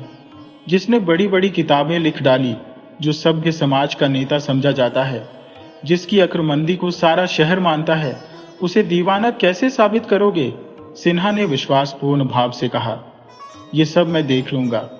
किताब लिखना और बात है, होश हवास का ठीक रहना और बात। मैं तो कहता हूं, जितने लेखक हैं सभी सनकी हैं, पूरे पागल, जो महज वाह वाह के लिए यह पेशा मोल लेते हैं। अगर यह लोग अपने होश में हों तो किताबें न लिखकर दलाली करें या खोंचे लगाए। यहां कुछ तो मेहनत का मुआवजा मिलेगा। पुस्तकें लिखकर तो बदहजमी, अनिद्रा, तपेदिक ही हाथ लगता है। रुपए का जुगाड़ तुम करते जाओ, बाकी सारा काम मुझ पर छोड़ दो। और हां, आज शाम को क्लब में जरूर आना। अभी से कैंपेन मुहासिरा शुरू देना चाहिए। तिब्बी पर डोरे डालना शुरू करो। यह समझ लो, वह सब जज साहब की अकेली लड़की है और उस पर अपना रंग जमा दो तो तुम्हारी गोटी लाल है। सब जज साहब तिब्बी की बात कभी नहीं टाल सकते। मैं ये मरहला करने में तुमसे ज्यादा कुशल हूं, मगर मैं एक खून के मामले में पैरवी कर रहा हूं और सिविल सर्जन मिस्टर कामत की वह पीले मुंह वाली छोकरी आजकल मेरी प्रेमिका है। सिविल सर्जन मेरी इतनी आवभगत करते हैं कि कुछ न पूछो। उस चुड़ैल से शादी करने पर आज तक कोई राजी ना हुआ। इतने मोटी ओठ है और सीना तो जैसे झुका हुआ साइबान हो। फिर भी आपको दावा है कि मुझसे ज्यादा रूपवती संसार में ना होगी। औरतों को अपने रूप का घमंड कैसे हो जाता है, यह मैं आज तक न समझ सका। जो रूपवान है वह घमंड करे तो वाजिब है, लेकिन जिसकी सूरत देखकर कह आए, वह कैसे अपने को अप्सरा समझ लेती है। उसके पीछे पीछे घूमते और आशिकी करते जी तो जलता है, मगर गहरी रकम हाथ लगने वाली है। कुछ तपस्या तो करनी ही पड़ेगी। तिब्बी तो सचमुच अप्सरा है और चंचल भी। जरा मुश्किल से काबू में आएगी। अपनी सारी कला खर्च करनी पड़ेगी। ये कला मैं खूब सीख चुका हूं, तो आज शाम को आना क्लब में। जरूर आऊंगा। रुपए का प्रबंध भी करना, वह तो करना ही पड़ेगा। इस तरह संत कुमार और सिन्हा दोनों ने मुहासिरा डालना शुरू किया। संत कुमार न लंपट था न रसिक, मगर अभिनय करना जानता था। रूपवान भी था, जबान का मीठा भी, दोहरा शरीर, हंसमुख और ज़हीन चेहरा, गोरा चिट्टा। जब सूट पहनकर छड़ी घुमाता हुआ निकलता तो आंखों में खूब जाता था। टेनिस, ब्रिज आदि फैशनेबल खेलों में निपुण था ही। तिब्बी से राह रस्म पैदा करने में उसे देर न लगी। तिब्बी यूनिवर्सिटी के पहले साल में थी। बहुत ही तेज, बहुत ही मगरूर, बड़ी हाजिर जवाब। उसे स्वाध्याय का शौक न था। बहुत थोड़ा पढ़ती थी, मगर संसार की गति से वाकिफ थी और अपनी ऊपरी जानकारी को विद्वत्ता का रूप देना जानती थी। कोई विषय उठाइए, चाहे वह घोर विज्ञान ही क्यों न हो, उस पर भी वह कुछ न कुछ आलोचना कर सकती थी। कोई मौलिक बात कहने का उसे शौक था और प्रांजल भाषा में। मिजाज में नफासत इतनी थी कि सलीके या तमीज की जरा भी कमी उसे असह्य थी। उसके यहाँ कोई नौकर या नौकरानी न ठहरने पाती थी। दूसरों पर कड़ी आलोचना करने में उसे आनंद आता था और उसकी निगाह इतनी तेज थी कि किसी स्त्री या पुरुष में जरा भी कुरुचि या भोंडापन देखकर वह भौहों से या ओठों से अपना मनोभाव प्रकट कर देती थी। महिलाओं के समाज में उसकी निगाह उनके वस्त्राभूषण पर रहती थी और पुरुष समाज में उनकी मनोवृत्ति की ओर। उसे अपने अद्वितीय रूप लावण्य का ज्ञान था और वह अच्छे से पहनावे से उसे और भी चमकाती थी। जेवरों से उसे विशेष रुचि न थी, यद्यपि अपने सिंगारदान में उन्हें चमकते देखकर उसे हर्ष होता था। दिन में कितनी ही बार वह नए नए रूप धरती थी। कभी बैतालियों का भेष धारण कर लेती थी, कभी गुजरियों का, कभी स्कर्ट और मोजे पहन लेती थी, मगर उसके मन में पुरुषों को आकर्षित करने का जरा भी भाव न था। वह स्वयं अपने रूप में मग्न थी मगर इसके साथ ही वह सरल न थी और युवकों के मुख से अनुराग भरी बातें सुनकर वह वैसी ही ठंडी ही रहती थी। इस व्यापार में साधारण रूप प्रशंसा के सिवा उसके लिए और कोई महत्व न था और युवक किसी तरह प्रोत्साहन न पाकर निराश हो जाते थे। मगर संत कुमार की रसिकता में उसे अंत ज्ञान से कुछ रहस्य, कुछ कुशलता का आभास मिला। अन्य युवकों में उसने जो असंयम, जो उग्रता, जो विह्वलता देखी थी, उसका यहाँ नाम भी न था। संत कुमार के प्रत्येक व्यवहार में संयम था, विधान था, सचेतता थी। इसलिए वह उनसे सतर्क रहती थी और उनके मनोरहस्यों को पढ़ने की चेष्टा करती थी। संत कुमार का संयम और विचारशीलता ही उसे अपनी जटिलता के कारण अपनी ओर खींचती थी। संत कुमार ने उसके सामने अपने को अनमेल विवाह के एक शिकार के रूप में पेश किया था और उसे उनसे कुछ हमदर्दी हो गई थी। पुष्पा के रंग रूप की उन्होंने इतनी प्रशंसा की थी जितनी उनको अपने मतलब के लिए जरूरी मालूम हुई, मगर जिसका तिब्बी से कोई मुकाबला न था। उसने केवल पुष्पा के फूहड़पन, बेवकूफी, असहृदयता और निष्ठुरता की शिकायत की थी और तिब्बी पर इतना प्रभाव जमा लिया था कि वह पुष्पा को देख पाती तो संत कुमार का पक्ष लेकर उससे लड़ती। एक दिन उसने संत कुमार से कहा, तुम उसे छोड़ क्यों नहीं देते? संत कुमार ने हसरत के साथ कहा, छोड़ कैसे दूं मिस त्रिवेणी? समाज में रहकर समाज के कानून तो मानने ही पड़ेंगे। फिर पुष्पा का इसमें क्या कसूर है? उसने तो अपने आप को नहीं बनाया। ईश्वर ने या संस्कारों ने या परिस्थितियों ने जैसा बनाया वैसी बन गई। मुझे ऐसे आदमियों से जरा भी सहानुभूति नहीं जो ढोल को इसलिए पीटे कि वह गले पड़ गई है। मैं चाहती हूं वह ढोल को गले से निकालकर किसी खंदक में फेंक दे। मेरा बस चले तो मैं खुद उसे निकालकर फेंक दूं। संत कुमार ने अपना जादू चलते हुए देखकर मन में प्रसन्न होकर कहा, लेकिन उसकी क्या हालत होगी ये तो सोचो। तिब्बी अधीर होकर बोली, तुम्हें यह सोचने की जरूरत ही क्या है? अपने घर चली जाएगी या कोई काम करने लगेगी या अपने स्वभाव के किसी आदमी से विवाह कर लेगी। संत कुमार ने कह कहा मारा, तिब्बी यथार्थ और कल्पना में भेद भी नहीं समझती, कितनी भोली है। फिर उदारता के भाव से बोले, ये बड़ा टेढ़ा सवाल है कुमारी जी। समाज की नीति कहती है कि चाहे पुष्पा को देखकर रोज मेरा खून ही क्यों न जलता रहे और एक दिन मैं इसी शोक में अपना गला क्यों न काट लूं, लेकिन उससे कुछ नहीं हो सकता। छोड़ना तो असंभव है। केवल एक ही ऐसा आक्षेप है जिस पर मैं उसे छोड़ सकता हूं, यानी उसकी बेवफाई। लेकिन पुष्पा में और चाहे जितने दोष हों, यह दोष नहीं है। संध्या हो गई थी। तिब्बी ने नौकर को बुलाकर बाग में गोल चबूतरे पर कुर्सियां रखने को कहा और बाहर निकल आई। नौकर ने कुर्सियां निकाल कर रख दी और मानो यह काम समाप्त करके जाने को हुआ। तिब्बी ने डांट कर कहा, कुर्सियां साफ क्यों नहीं की? देखता नहीं उन पर कितनी गर्द पड़ी हुई है? मैं तुझसे कितनी बार कह चुकी, मगर तुझे याद ही नहीं रहती। बिना जुर्माना किए तुझे याद ना आएगी। नौकर ने कुर्सियां पोंछ पोंछ कर साफ कर दी और फिर जाने को हुआ। तिब्बी ने फिर डांटा, तू बार बार भागता क्यों है? मेजें रख दी, टी टेबल क्यों नहीं लाया? चाय क्या तेरे सिर पर पिएंगे? उसने बूढ़े नौकर के दोनों कान गरमा दिए और धक्का देकर बोली, बिल्कुल गावदी है, निरा पूंगा, जैसे दिमाग में गोबर भरा हुआ है। बूढ़ा नौकर बहुत दिनों का था। स्वामिनी उसे बहुत मानती थी। उनके देहांत होने के बाद उसे कोई विशेष प्रलोभन न था, क्योंकि इससे 1-2 रुपया ज्यादा वेतन पर उसे नौकरी मिल सकती थी। पर स्वामिनी के प्रति उसे जो श्रद्धा थी वह उसे इस घर से बांधे हुए थी और यहाँ अनादर और अपमान सब कुछ सहकर भी वह चिपटा हुआ था। सब जज साहब भी उसे डांटते रहते थे, पर उनके डांटने का उसे दुख न होता था। वह उम्र में उसके जोड़ के थे, लेकिन त्रिवेणी को तो उसने गोद खिलाया था। अब वही तिब्बी उसे डांटती थी और मारती भी थी। इससे उसके शरीर को जितनी चोट लगती थी, उससे कहीं ज्यादा उसके आत्माभिमान को लगती थी। उसने केवल 2 घरों में नौकरी की थी। दोनों ही घरों में लड़कियां भी थी, बहुएं भी थी। सब उसका आदर करती थी। बहुएं तो उससे लजाती थी, अगर उससे कोई बात बिगड़ भी जाती तो मन में रख लेती थी। उसकी स्वामिनी तो आदर्श महिला थी, उसे कभी कुछ न कहा। बाबूजी कभी कुछ कहते तो उसका पक्ष लेकर उनसे लड़ती थी, और यह लड़की बड़े छोटे का जरा भी लिहाज नहीं करती। लोग कहते हैं पढ़ने से अक्ल आती है, यही है वह अक्ल। उसके मन में विद्रोह का भाव उठा। क्यों यह अपमान सहे?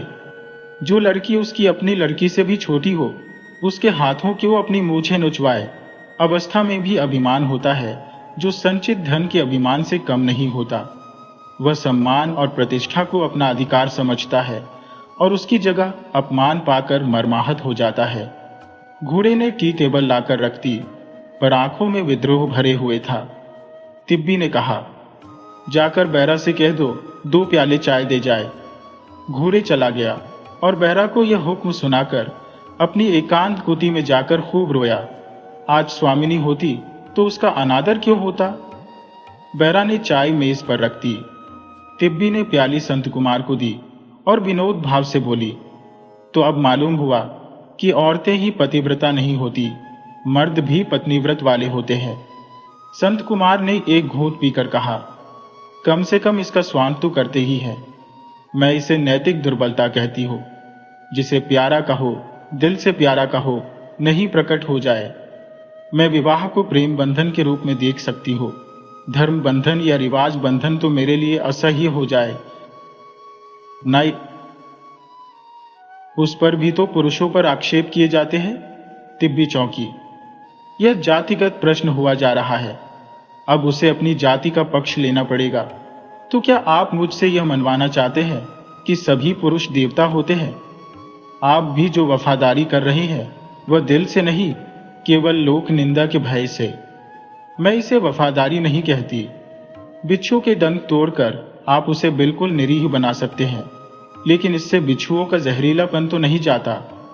संत कुमार ने अपनी हार मानते हुए कहा, अगर मैं भी यही कहूं कि अधिकतर नारियों का पतिव्रत भी लोक निंदा का भय है, तो आप क्या कहेंगी? तिब्बी ने प्याला मेज पर रखते हुए कहा, मैं इसे कभी न स्वीकार करूंगी। क्यों? इसलिए कि मर्दों ने स्त्रियों के लिए और कोई आश्रय छोड़ा ही नहीं। पतिव्रत उनके अंदर इतना कूट कूट कर भरा गया है कि अब अपना व्यक्तित्व रहा ही नहीं। वह केवल पुरुष के आधार पर जी सकती है, उसका स्वतंत्र कोई अस्तित्व ही नहीं। बिन ब्याह पुरुष चैन से खाता है, विहार करता है और मूछों पर ताव देता है। बिन ब्याही स्त्री रोती है, कलपती है और अपने को संसार का सबसे अभागा प्राणी समझती है। यह सारा मर्दों का अपराध है। आप भी पुष्पा को नहीं छोड़ रहे हैं, इसीलिए ना कि आप पुरुष हैं जो कैदी को आजाद नहीं करना चाहता। संत कुमार ने कातर स्वर में कहा, आप मेरे साथ बेइंसाफी करती है। मैं पुष्पा को इसलिए नहीं छोड़ रहा हूं कि मैं उसका जीवन नष्ट नहीं करना चाहता। अगर मैं आज उसे छोड़ दूं तो शायद औरों के साथ आप भी मेरा तिरस्कार करेंगी। तिब्बी मुस्कुराई। मेरी तरफ से आप निश्चिंत रहिए। मगर एक ही क्षण के बाद उसने गंभीर होकर कहा, लेकिन मैं आपकी कठिनाइयों का अनुमान कर सकती हूं। मुझे आपके मुंह से यह शब्द सुनकर कितना संतोष हुआ। मैं वास्तव में आपकी दया का पात्र हूं और शायद कभी मुझे इसकी जरूरत पड़े। आपके ऊपर मुझे सचमुच दया आती है। क्यों न एक दिन उनसे किसी तरह मेरी मुलाकात करा दीजिए, शायद मैं उन्हें रास्ते पर ला सकूं। संत कुमार ने ऐसा लंबा मुंह बनाया जैसे इस प्रस्ताव से उसकी मर्म पर चोट लगी है। उसका रास्ते पर आना असंभव है मिस्टर मैनी। वह उलटे आप ही के ऊपर आक्षेप करेगी और आपके विषय में न जाने कैसी दुष्कल्पनाएं कर बैठेगी, और मेरा तो घर में रहना मुश्किल हो जाएगा। तिब्बी का साहसिक मन गर्म हो उठा। तब तो मैं उससे जरूर मिलूंगी। तो शायद आप यहां भी मेरे लिए दरवाजा बंद कर देंगी। ऐसा क्यों? बहुत मुमकिन है वह आपकी सहानुभूति पा जाए और आप उसकी हिमायत करने लगे। तो क्या आप चाहते हैं मैं आपको एक तरफा डिग्री दे दूं? मैं केवल आपकी दया और हमदर्दी चाहता हूं। आपसे अपनी मनोव्यथा कहकर दिल का बोझ हल्का करना चाहता हूं। उसे मालूम हो जाए कि मैं आपके यहां आता जाता हूं तो एक नया किस्सा खड़ा कर दे। तिब्बी ने सीधे व्यंग्य किया, तो आप उससे इतना डरते क्यों हैं? डरना तो मुझे चाहिए। संत कुमार ने और गहरे में जाकर कहा, मैं आपके लिए ही डरता हूं, अपने लिए नहीं। तिब्बी निर्भयता से बोली, जी नहीं, आप मेरे लिए न डरिए। मेरे जीते जी मेरे पीछे आप पर कोई शुबहा हो यह मैं नहीं देख सकता। आपको मालूम है मुझे भावुकता पसंद नहीं। यह भावुकता नहीं, मन के सच्चे भाव है। मैंने सच्चे भाव वाले युवक बहुत कम देखे। दुनिया में सभी तरह के लोग होते हैं, अधिकतर शिकारी किस्म के। स्त्रियों में तो वेश्याएं ही शिकारी होती हैं, पुरुषों में तो सिरे से सभी शिकारी होते हैं। जी नहीं, उनमें अपवाद भी बहुत है। स्त्री रूप नहीं देखती, पुरुष जब गिरेगा रूप पर, इसीलिए उस पर भरोसा नहीं किया जा सकता। मेरे यहां कितने ही रूप के उपासक आते हैं, शायद इस वक्त भी कोई साहब आ रहे हो। मैं रूपवती हो, इसमें नम्रता का कोई प्रश्न नहीं, मगर मैं नहीं चाहती कोई मुझे केवल रूप के लिए चाहे। संत कुमार ने धड़कते हुए मन से कहा, आप उनमें मेरा तो शुमार नहीं करती। तिब्बी ने तत्परता के साथ कहा, आपको तो मैं अपने चाहने वालों में समझती ही नहीं। संत कुमार ने माथा झुकाकर कहा, यह मेरा दुर्भाग्य है। आप दिल से नहीं कह रहे हैं, मुझे कुछ ऐसा लगता है कि आपका मन नहीं पाती। आप उन आदमियों में हैं जो हमेशा रहस्य रहते हैं। यही तो मैं आपके विषय में सोचा करता हूं। मैं रहस्य नहीं हूं, मैं तो साफ कहती हूं, मैं ऐसे मनुष्य की खोज में हूं जो मेरे हृदय में सोए हुए प्रेम को जगा दे। हाँ, वह बहुत नीचे गहराई में है और उसी को मिलेगा जो गहरे पानी में डूबना जानता हो। आप में मैंने कभी उसके लिए बेचैनी नहीं पाई। मैंने अब तक जीवन का रोशन पहलू ही देखा है और उससे ऊब गई हो। अब जीवन का अंधेरा पहलू देखना चाहती हो, जहां त्याग है, रुदन है, उत्सर्ग है। संभव है उस जीवन से मुझे बहुत जल्द घृणा हो जाए, लेकिन मेरी आत्मा यह नहीं स्वीकार करना चाहती कि वह किसी ऊंचे ओहदे की गुलामी या कानूनी धोखेधड़ी या व्यापार के नाम से की जाने वाली लूट को अपने जीवन का आधार बनाए। श्रम और त्याग का जीवन ही मुझे तथ्य जान पड़ता है। आज जो समाज और देश की दूषित अवस्था है, उससे असहयोग करना मेरे लिए जुनून से कम नहीं है। मैं कभी कभी अपने ही से घृणा करने लगती हूँ। बाबूजी को 1000 रुपए अपने छोटे से परिवार के लिए लेने का क्या हक है, और मुझे बेकाम धंधे इतने आराम से रहने का क्या अधिकार है। मगर यह सब समझकर भी मुझ में कर्म करने की शक्ति नहीं है। इस भोग विलास के जीवन ने मुझे भी कर्महीन बना डाला है। और मेरे मिजाज में अमीरी कितनी है, यह भी आपने देखा होगा। मेरे मुंह से बात निकलते ही अगर पूरी ना हो जाए तो मैं बावली हो जाती हूं। बुद्धि का मन पर कोई नियंत्रण नहीं है। जैसे शराबी बार बार हराम करने पर शराब नहीं छोड़ सकता, वही दशा मेरी है। उसी की भांति मेरी इच्छा शक्ति बेजान हो गई है। तिब्बी के प्रतिभावान मुखमंडल पर प्राय चंचलता झलकती रहती थी। उसे दिल की बात कहते संकोच होता था, क्योंकि शंका होती थी कि वह सहानुभूति के साथ सुनने के बदले फप्तियां कसने लगेगी। पर इस वक्त ऐसा जान पड़ा, उसकी आत्मा बोल रही है। उसकी आंखें आर्द्र हो गई थी, मुख पर एक निश्चिंत नम्रता और कोमलता खिल उठी थी। संत कुमार ने देखा, उनका संयम फिसलता जा रहा है, जैसे किसी सायल ने बहुत देर के बाद दाता को मनगुड़ देख पाया हो और अपना मतलब कह सुनाने के लिए अधीर हो गया हो। बोला, कितनी ही बार। बिल्कुल यही मेरे विचार है। मैं आपसे उससे बहुत निकट हूं, जितना समझता था। तिब्बी प्रसन्न होकर बोली, आपने मुझे कभी बताया नहीं। आप भी तो आज ही खुली है। मैं डरती हूं कि लोग यही कहेंगे, आप इतनी शान से रहती है और बातें ऐसी करती है। अगर कोई ऐसी तरकीब होती जिससे मेरी यह अमीराना आदतें छूट जाती, तो मैं उसे जरूर काम में लाती। इस विषय की आपके पास कुछ पुस्तकें हों तो मुझे दीजिए। मुझे आप अपनी शिष्या बना लीजिए। संत कुमार ने रसिक भाव से कहा, मैं तो आपका शिष्य होने जा रहा था। और उसकी ओर मर्म भरी आंखों से देखा। तिब्बी ने आंखें नीची नहीं की, उनका हाथ पकड़कर बोली, आप तो दिल लगी करते हैं। मुझे ऐसा बना दीजिए कि मैं संकटों का सामना कर सकूं। मुझे बार बार खटकता है, अगर मैं स्त्री न होती तो मेरा मन इतना दुर्बल न होता। और जैसे वह आज संत कुमार से कुछ भी छिपाना, कुछ भी बचाना नहीं चाहती। मानो वह जो आश्रय बहुत दिनों से ढूंढ रही थी, वह एकाएक मिल गया है। संत कुमार ने रुखाई भरे स्वर में कहा, स्त्रियां पुरुषों से ज्यादा दिलेर होती हैं, मिस त्रिवेणी। अच्छा, आपका मन नहीं चाहता कि बस हो तो संसार की सारी व्यवस्था बदल डालें। इस विशुद्ध मन से निकले हुए प्रश्न का बनावटी जवाब देते हुए संत कुमार का हृदय कांप उठा। कुछ न पूछो, बस आदमी एक आह खींच कर रह जाता है। मैं तो अक्सर रातों को यह प्रश्न सोचते सोचते सो जाती हूं और वही स्वप्न देखती हूं। देखिए, दुनिया वाले कितने खुदगर्ज हैं। जिस व्यवस्था से सारे समाज का उद्धार हो सकता है, वह थोड़े से आदमियों के स्वार्थ के कारण दबी पड़ी हुई है। संत कुमार ने उतरे हुए मुख से कहा, उसका समय आ रहा है, और उठ खड़े हुए।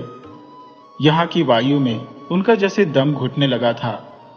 उनका कपटी मन इस निष्कपट सरल वातावरण में अपनी अधमता के ज्ञान से दबा जा रहा था, जैसे किसी धर्मनिष्ठ मन में अधर्म विचार घुस तो गया हो, पर वह कोई आश्रय न पा रहा हो। तिब्बी ने आग्रह किया, कुछ देर और बैठिए ना, आज आज्ञा दीजिए, फिर कभी आऊंगा। कब आइएगा? जल्द ही आऊंगा। काश मैं आपका जीवन सुखी बना सकती। संत कुमार बरामदे से कूदकर नीचे उतरे और तेजी से हाते के बाहर चले गए। तिब्बी बरामदे में खड़ी उन्हें अनुरक्त नेत्रों से देखती रही। वह कठोर थी, चंचल थी, दुर्लभ थी, रूप गर्विता थी, चतुर थी, किसी को कुछ समझती न थी, न कोई उसे प्रेम का स्वांग भरकर ठग सकता था। पर जैसे कितनी ही वेश्याओं में सारी आसक्तियों के बीच में भक्ति भावना छिपी रहती है, उसी तरह उसके मन में भी सारे अविश्वास के बीच में कोमल, सहमा हुआ विश्वास छिपा बैठा था, और उसे स्पर्श करने की कला जिसे आती हो, वह उसे बेवकूफ बना सकता था। उस कोमल भाग का स्पर्श होते ही वह सीधी सादी, सरल, विश्वासमयी, कातर बालिका बन जाती थी। आज इत्तेफाक से संत कुमार ने वह आसन पा लिया था, और अब वह जिस तरफ चाहे उसे ले जा सकता है। मानो वह मेस्मराइज हो गई थी। संत कुमार में उसे कोई दोष नहीं नजर आता। अभागिनी पुष्पा इस सत्य पुरुष का जीवन कैसा नष्ट किए डालती है। इन्हें तो ऐसी संगिनी चाहिए जो इन्हें प्रोत्साहित करे, हमेशा इनके पीछे पीछे रहे। पुष्पा नहीं जानती वह इनके जीवन का राहु बनकर समाज का कितना अनिष्ट कर रही है, और इतने पर भी संत कुमार का उसे गले बांधे रखना देवत्व से कम नहीं। उनकी वो कौन सी सेवा करे, कैसे उनका जीवन सुखी करे। संत कुमार यहां से चले तो उनका हृदय आकाश में था। इतनी जल्दी देवी से उन्हें वरदान मिलेगा, इसकी उन्होंने आशा न की थी। कुछ तकदीर ने ही जोर मारा, नहीं तो जो युवती अच्छे अच्छों को उंगलियों पर नचाती है, उन पर क्यों इतनी भक्ति करती। अब उन्हें विलंब न करना चाहिए। कौन जाने कब तिब्बी विरुद्ध हो जाए, और यह 2 ही 4 मुलाकातों में होने वाला है। तिब्बी उन्हें कार्य क्षेत्र में आगे बढ़ने की प्रेरणा करेगी और वह पीछे हटेंगे, वही मतभेद हो जाएगा। यहां से वह सीधी मिस्टर सिन्हा के घर पहुंचे। शाम हो गई थी, कोहरा पड़ना शुरू हो गया था। मिस्टर सिन्हा सजे सजाए कहीं जाने को तैयार खड़े थे। इन्हें देखते ही पूछा, किधर से? वहीं से। आज तो रंग जम गया। सच? हाँ जी, उस पर तो जैसे मैंने जादू की लकड़ी फेर दी हो। फिर क्या बाजी मार ली है? अपने फादर से आज ही जिक्र छेड़ो। आपको भी मेरे साथ चलना पड़ेगा। हाँ, मैं तो चलूंगा ही, मगर तुम तो बड़े खुशनसीब निकले। ये मिस कामत तो मुझसे सचमुच आशिकी कराना चाहती है। मैं तो स्वांग रचता हूं, और वह समझती है मैं उसका सच्चा प्रेमी हूं। जरा आजकल उसे देखो, मारे गरूर के जमीन पर पाम ही नहीं रखती। मगर एक बात है, औरत समझदार है। उसे बराबर यह चिंता रहती है मैं उसके हाथ से निकल न जाऊं, इसलिए मेरी बड़ी खातिरदारी करती है, और बनाव सिंगार से कुदरत की कमी जितनी पूरी हो सकती है उतनी करती है। और अगर कोई अच्छी रकम मिल जाए तो शादी कर लेने ही में क्या हरज है। संत कुमार को आश्चर्य हुआ। तुम तो उसकी सूरत से बेजार थे। हाँ, अब भी हूं, लेकिन रुपए की जो शर्त है। डॉक्टर साहब 20-25 हजार मेरी नजर कर दे, शादी कर लो। शादी कर लेने से मैं उसके हाथ में बिका तो नहीं जाता। दूसरे दिन दोनों मित्रों ने देवकुमार के सामने सारे मंसूबे रख दिए। देवकुमार को एक क्षण तक तो अपने कानों पर विश्वास न हुआ। उन्होंने स्वच्छंद, निर्भीक, निष्कपट जिंदगी व्यतीत की थी। कलाकारों में एक तरह का जो आत्माभिमान होता है, उसने सदैव उनको ढाढ़स दिया था। उन्होंने तकलीफें उठाई थी, फाके भी किए थे, अपमान सहे थे, लेकिन कभी अपनी आत्मा को कलुषित न किया था। जिंदगी में कभी अदालत के द्वार तक ही नहीं गए। बोले, मुझे खेद होता है कि तुम मुझसे यह प्रस्ताव कैसे कर सके, और इससे ज्यादा दुख इस बात का है कि ऐसी कुटिल चाल तुम्हारे मन में आई क्यों कर। संत कुमार ने निस्संकोच भाव से कहा, जरूरत सब कुछ सिखा देती है। स्वरक्षा प्रकृति का पहला नियम है। वह जायदाद जो आपने 20,000 में दे दी, आज 2 लाख से कम की नहीं है। वह 2 लाख की नहीं, 10 लाख की हो, मेरे लिए वह आत्मा को बेचने का प्रश्न है। मैं थोड़े से रुपयों के लिए अपनी आत्मा नहीं बेच सकता। दोनों मित्रों ने एक दूसरे की ओर देखा और मुस्कुराए। कितनी पुरानी दलील है और कितनी लचर। आत्मा जैसी चीज है कहाँ, और जब सारा संसार धोखे धड़ी पर चल रहा है तो आत्मा कहाँ रही। अगर 100 रुपए कर्ज देकर 1,000 वसूल करना अधर्म नहीं है, अगर 1 लाख नीमजान फाकेकश मजदूरों की कमाई पर एक सेठ का चयन करना अधर्म नहीं है, तो एक पुरानी कागजी कार्रवाई को रद्द कराने का प्रयत्न क्यों अधर्म हो। संत कुमार ने तीखे स्वर में कहा, अगर आप इसे आत्मा का बेचना कहते हैं तो बेचना पड़ेगा। इसके सिवा दूसरा उपाय नहीं है। और आप इस दृष्टि से इस मामले को देखते ही क्यों है। धर्म वह है जिससे समाज का हित हो, अधर्म वह है जिससे समाज का अहित हो। इससे समाज का कौन सा अहित हो जाएगा, ये आप बता सकते हैं? देवकुमार ने सतर्क होकर कहा, समाज अपनी मर्यादाओं पर टिका हुआ है। उन मर्यादाओं को तोड़ दो और समाज का अंत हो जाएगा। दोनों तरफ से शास्त्रार्थ होने लगे। देवकुमार मर्यादाओं और सिद्धांतों और धर्म बंधनों की आड़ ले रहे थे, पर इन दोनों नौजवानों की दलीलों के सामने उनकी एक न चलती थी। वह अपनी सफेद दाढ़ी पर हाथ फेर फेर कर और खलवाट सिर खुजा खुजा कर जो प्रमाण देते थे, उसको ये दोनों युवक चुटकी बजाते धुन डालते थे, धुनक कर उड़ा देते थे। सिन्हा ने निर्दयता के साथ कहा, बाबूजी, आप न जाने किस जमाने की बातें कर रहे हैं।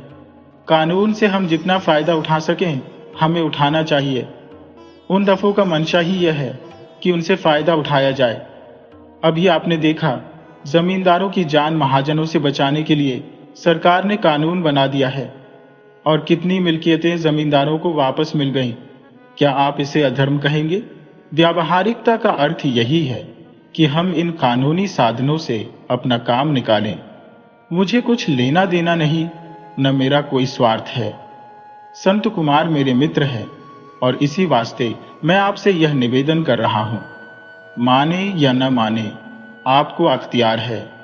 देवकुमार ने लाचार होकर कहा, तो आखिर तुम लोग मुझे क्या करने को कहते हो? कुछ नहीं, केवल इतना ही कि हम जो कुछ करें आप उसके विरुद्ध कोई कार्रवाई न करें। मैं सत्य की हत्या होते नहीं देख सकता। संत कुमार ने आंखें निकालकर उत्तेजित स्वर में कहा, तो फिर आपको मेरी हत्या देखनी पड़ेगी। सिन्हा ने संत कुमार को डांटा, क्या फजूल की बातें करते हो संत कुमार? बाबूजी को 2-4 दिन सोचने का मौका दो। तुम अभी किसी बच्चे के बाप नहीं हो। तुम क्या जानो बाप को बेटा कितना प्यारा होता है।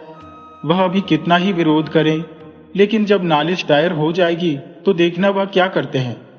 हमारा दावा यही होगा कि जिस वक्त आपने यह बैनामा लिखा, आपके होश हवास ठीक न थे, और अब भी आपको कभी कभी जुनून का दौरा हो जाता है। हिंदुस्तान जैसे गर्म मुल्क में यह मरज बहुतों को होता है, और आपको भी हो गया तो कोई आश्चर्य नहीं। हम सिविल सर्जन से इसकी तस्दीक करा देंगे। देवकुमार ने हिकारत के साथ कहा, मेरे जीते जी यह धांधली नहीं हो सकती, हरगिज नहीं। मैंने जो कुछ किया सोच समझकर और परिस्थितियों के दबाव से किया। मुझे उसका बिल्कुल अफसोस नहीं है। अगर तुमने इस तरह का कोई दावा किया तो उसका सबसे बड़ा विरोध मेरी ओर से होगा, मैं कह देता हूं। और वह आवेश में आकर कमरे में टहलने लगे। संत कुमार ने भी खड़े होकर धमकाते हुए कहा, तो मेरा भी आपको चैलेंज है।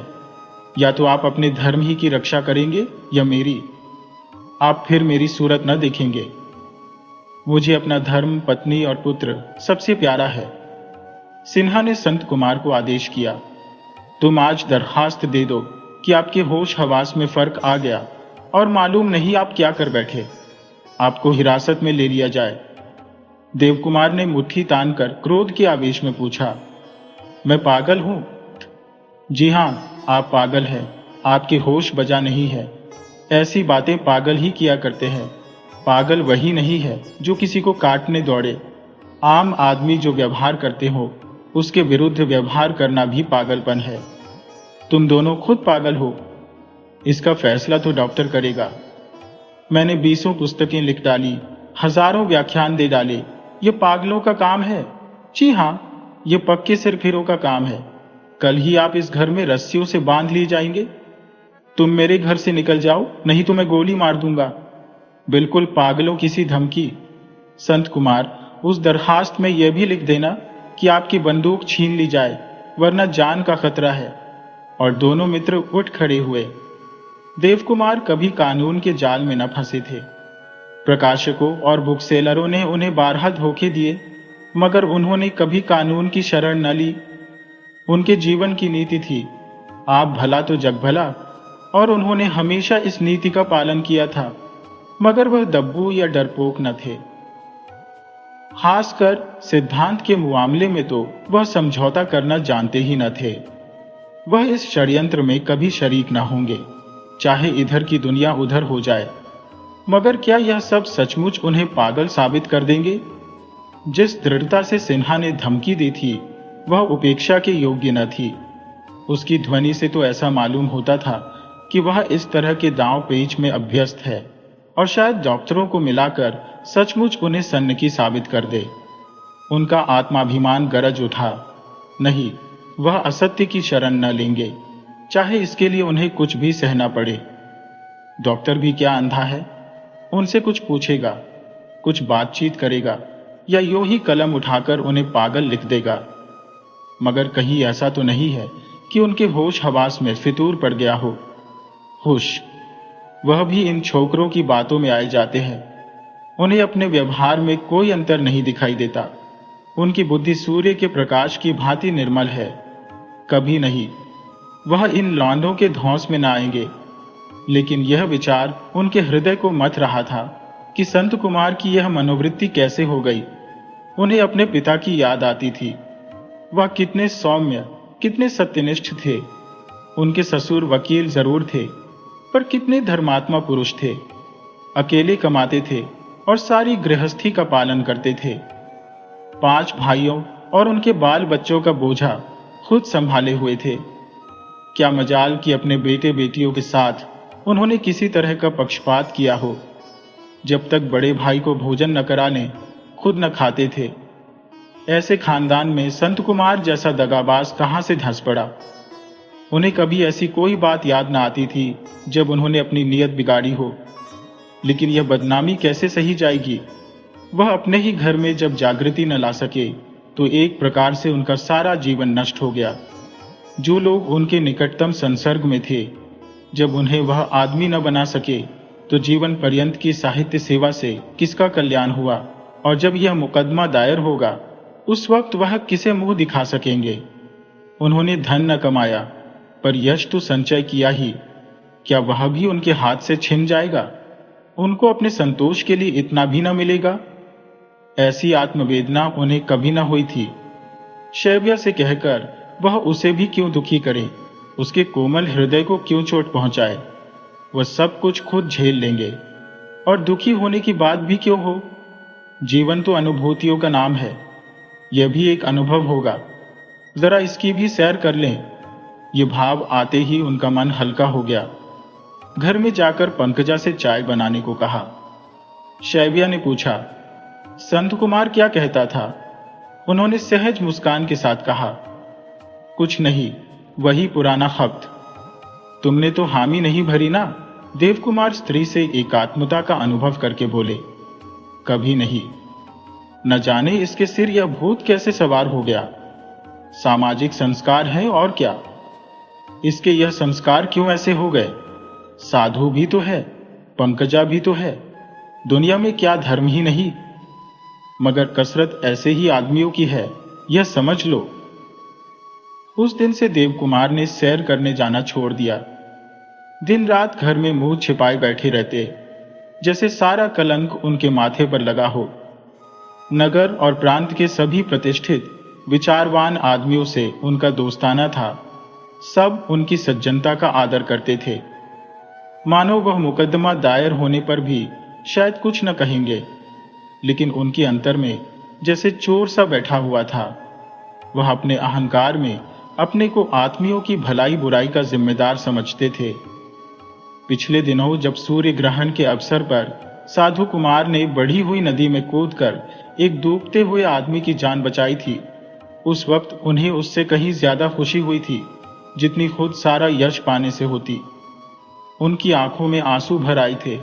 ऐसा लगा था मानो उनका मस्तक कुछ ऊंचा हो गया है, मानो मुख पर तेज आ गया है। वही लोग जब संत कुमार की चित्कबरी आलोचना करेंगे तो वह कैसे सुनेंगे? इस तरह 1 महीना गुजर गया और संत कुमार ने मुकदमा दायर न किया। उधर सिविल सर्जन को गांठना था, इधर मिस्टर मलिक को शहादतें भी तैयार करनी थी। इन्हीं तैयारियों में सारा दिन गुजर जाता था और रुपए का इंतजाम भी करना ही था। देवकुमार सहयोग करते तो यह सबसे बड़ी बाधा हट जाती, पर उनके विरोध ने समस्या को और जटिल कर दिया था। संत कुमार कभी कभी निराश हो जाता, कुछ समझ में ना आता क्या करे। दोनों मित्र देवकुमार पर दांत पीस पीस कर रह जाते। संत कुमार कहता, जी चाहता है इन्हें गोली मार दूं। मैं इन्हें अपना बाप नहीं शत्रु समझता हूं। सिन्हा समझाता, मेरे दिल में तो भाई उनकी इज्जत होती है। अपने स्वार्थ के लिए आदमी नीचे से नीचा काम कर बैठता है, पर त्यागियों और सत्यवादियों का आदर तो दिल में होता ही है। न जाने तुम्हें उन पर कैसे गुस्सा आता है। जो व्यक्ति सत्य के लिए बड़े से बड़ा कष्ट सहने को तैयार हो, वह पूजने के लायक है। ऐसी बातों से मेरा जी न जलाओ सिन्हा। तुम चाहते तो वह हजरत अब तक पागल खाने में होते। मैं न जानता था तुम इतने भावुक हो। उन्हें पागल खाने भेजना इतना आसान नहीं जितना तुम समझते हो, और इसकी कोई जरूरत भी तो नहीं। हम यह साबित करना चाहते हैं कि जिस वक्त बैनामा हुआ वह अपने होश हवास में न थे। इसके लिए शहादतों की जरूरत है। वह अब भी उसी दशा में है। इसे साबित करने के लिए डॉक्टर चाहिए, और मिस्टर कामत भी यह लिखने का साहस नहीं रखते। पंदेव कुमार को धमकियों से झुकाना तो असंभव था, मगर तर्क के सामने उनकी गर्दन आप ही आप झुक जाती थी। इन दिनों वह यही सोचते रहते थे कि संसार की कुव्यवस्था क्यों है। कर्म और संस्कार का आश्रय लेकर वह कहीं न पहुंच पाते थे। सर्वात्मवाद से भी उनकी गुत्थी न सुलझती थी। अगर सारा विश्व एकात्म है तो फिर यह भेद क्यों है? क्यों एक आदमी जिंदगी भर बड़ी से बड़ी मेहनत करके भी भूखों मरता है और दूसरा आदमी हाथ पांव न हिलाने पर भी फूलों की सेज पर सोता है? यह सर्वात्म है या घोर अनात्म? बुद्धि जवाब देती, यहां सभी स्वाधीन है। सभी को अपनी शक्ति और साधना के हिसाब से उन्नति करने का अवसर है। मगर शंका पूछती, सबको समान अवसर कहां है?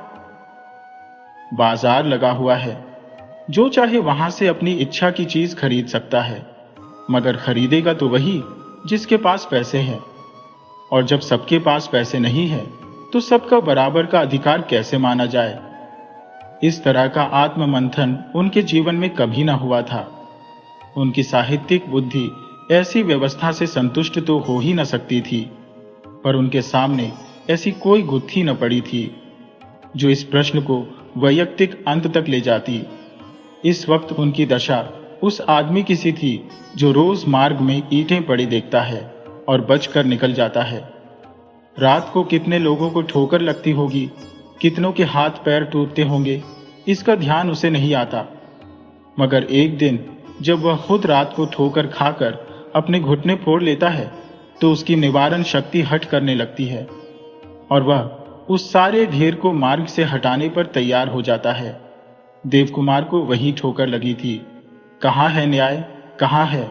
एक गरीब आदमी किसी खेत से बालें नोच कर खा लेता है, कानून उसे सजा देता है। दूसरा अमीर आदमी दिन दहाड़े दूसरों को लूटता है और उसे पदवी मिलती है, सम्मान मिलता है। कुछ आदमी तरह तरह के हथियार बांध कर आते हैं और निरीह दुर्बल मजदूरों पर आतंक जमा कर अपना गुलाम बना लेते हैं। लगान और टैक्स और महसूल और कितने ही नामों से उसे लूटना शुरू करते हैं और आप लंबा लंबा वेतन उड़ाते हैं, शिकार खेलते हैं, नाचते हैं, रंगरेलियां मनाते हैं। यही है ईश्वर का रचा हुआ संसार, यही न्याय है। हाँ, देवता हमेशा रहेंगे और हमेशा रहे हैं। उन्हें अब भी संसार धर्म और नीति पर चलता हुआ नजर आता है। वे अपने जीवन की आहुति देकर संसार से विदा हो जाते हैं, लेकिन उन्हें देवता क्यों कहो, कायर कहो, स्वार्थी कहो, आत्मसेवी कहो। देवता वह है जो न्याय की रक्षा करे और उसके लिए प्राण दे दे। अगर वह जानकर अनजान बनता है तो धर्म से फिरता है। अगर उसकी आंखों में यह कुव्यवस्था खटकती ही नहीं तो वह अंधा भी है और मूर्ख भी। देवता किसी तरह नहीं, और यहां देवता बनने की जरूरत भी नहीं। देवताओं ने ही भाग्य और ईश्वर और भक्ति की मिथ्याई फैलाकर इस अनीति को अमर बनाया है। मनुष्य ने अब तक इसका अंत कर दिया होता या समाज का ही अंत कर दिया होता, जो इस दशा में जिंदा रहने से कहीं अच्छा होता। नहीं, मनुष्यों में मनुष्य बनना पड़ेगा। दरिंदों के बीच में उनसे लड़ने के लिए हथियार बांधना पड़ेगा। उनके पंजों का शिकार बनना देवतापन नहीं, जड़ता है। आज जो इतने ताल्लुकेदार और राज्य है, वह अपने पूर्वजों की लूट का ही आनंद तो उठा रहे हैं। और क्या उन्होंने वह जायदाद बेचकर पागलपन नहीं किया? पितरों को पिंदा देने के लिए गया जाकर पिंदा देना और यहां आकर हजारों रुपए खर्च करना क्या जरूरी था? और रातों को मित्रों के साथ मुजरे सुनना और नाटक मंडली खोलकर हजारों रुपए उसमें डुबाना अनिवार्य था? वह अवश्य पागलपन था। उन्हें क्यों अपने बाल बच्चों की चिंता नहीं हुई? अगर उन्हें मुफ्त की संपत्ति मिली और उन्होंने उड़ाया, तो उनके लड़के क्यों ना मुफ्त की संपत्ति भोगे? अगर वह जवानी की उमंगों को नहीं रोक सके, तो उनके लड़के क्यों तपस्या करें? और अंत में उनकी शंकाओं को इस धारणा से तस्कीन हुई कि इस अनीति भरे संसार में धर्म अधर्म का विचार गलत है, आत्मघात है और जुआ खेलकर या दूसरों के लोभ और आसक्ति से फायदा उठाकर संपत्ति खड़ी करना उतना ही बुरा या अच्छा है जितना कानूनी दांव पेच से। बेशक वह महाजन के 20,000 के कर्जदार है। नीति कहती है कि उस जायदाद को बेचकर उसके 20,000 दे दिए जाए, बाकी उन्हें मिल जाए। अगर कानून कर्जदारों के साथ इतना न्याय भी नहीं करता, तो कर्जदार भी कानून में जितनी खींचतान हो सके करके महाजन से अपनी जायदाद वापस लेने की चेष्टा करने में किसी अधर्म का दोषी नहीं ठहर सकता। इस निष्कर्ष पर उन्होंने शास्त्र और नीति के हरेक पहलू से विचार किया और वह उनके मन में जम गया। अब किसी तरह नहीं हिल सकता, और यद्यपि इससे उनके चिर संचित संस्कारों को आघात लगता था, पर वह ऐसे प्रसन्न और फूले हुए थे मानो उन्हें कोई नया जीवन मंत्र मिल गया हो। एक दिन उन्होंने सेठ गिरधर दास के पास जाकर साफ साफ कह दिया, अगर आप मेरी जायदाद वापस न करेंगे तो मेरे लड़के आपके ऊपर दावा करेंगे। गिरधर दास नए जमाने के आदमी थे, अंग्रेजी में कुशल, कानून में चतुर, राजनीति में भाग लेने वाले, कंपनियों में हिस्से लेते थे और बाजार अच्छा देखकर बेच देते थे। एक शक्कर का मिल खुद चलाते थे। सारा कारोबार अंग्रेजी ढंग से करते थे। उनके पिता सेठ मक्कू लाल भी यही सब करते थे, पर पूजा पाठ दान दक्षिणा से प्रायश्चित करते रहते थे। गिरधर दास पक्के जरवादी थे, हर एक काम व्यापार के कायदे से करते थे। कर्मचारियों का वेतन पहली तारीख को देते थे, मगर बीच में किसी को जरूरत पड़े तो सूद पर रुपए देते थे। मक्कू लाल जी साल साल भर वेतन न देते थे, पर कर्मचारियों को बराबर पेशगी देते रहते थे। हिसाब होने पर उनको कुछ देने के बदले कुछ मिल जाता था। मक्कू लाल साल में 2-4 बार अफसरों को सलाम करने जाते थे, दालियां देते थे, जूते उतारकर कमरे में जाते थे और हाथ बांधे खड़े रहते थे। चलते वक्त आदमियों को 2-4 रुपए इनाम दियाते थे। गिरधर दास म्यूनिसिपल कमिश्नर थे। सूट बूट पहनकर अफसरों के पास जाते थे और बराबरी का व्यवहार करते थे और आदमियों के साथ केवल इतनी रियायत करते थे कि त्योहारों में त्योहारी दे देते थे, वह भी खूब खुशामद करा के। अपने हकों के लिए लड़ना और आंदोलन करना जानते थे, मगर उन्हें ठगना असंभव था। देव कुमार का यह कथन सुनकर चकरा गए। उनकी बड़ी इज्जत करते थे।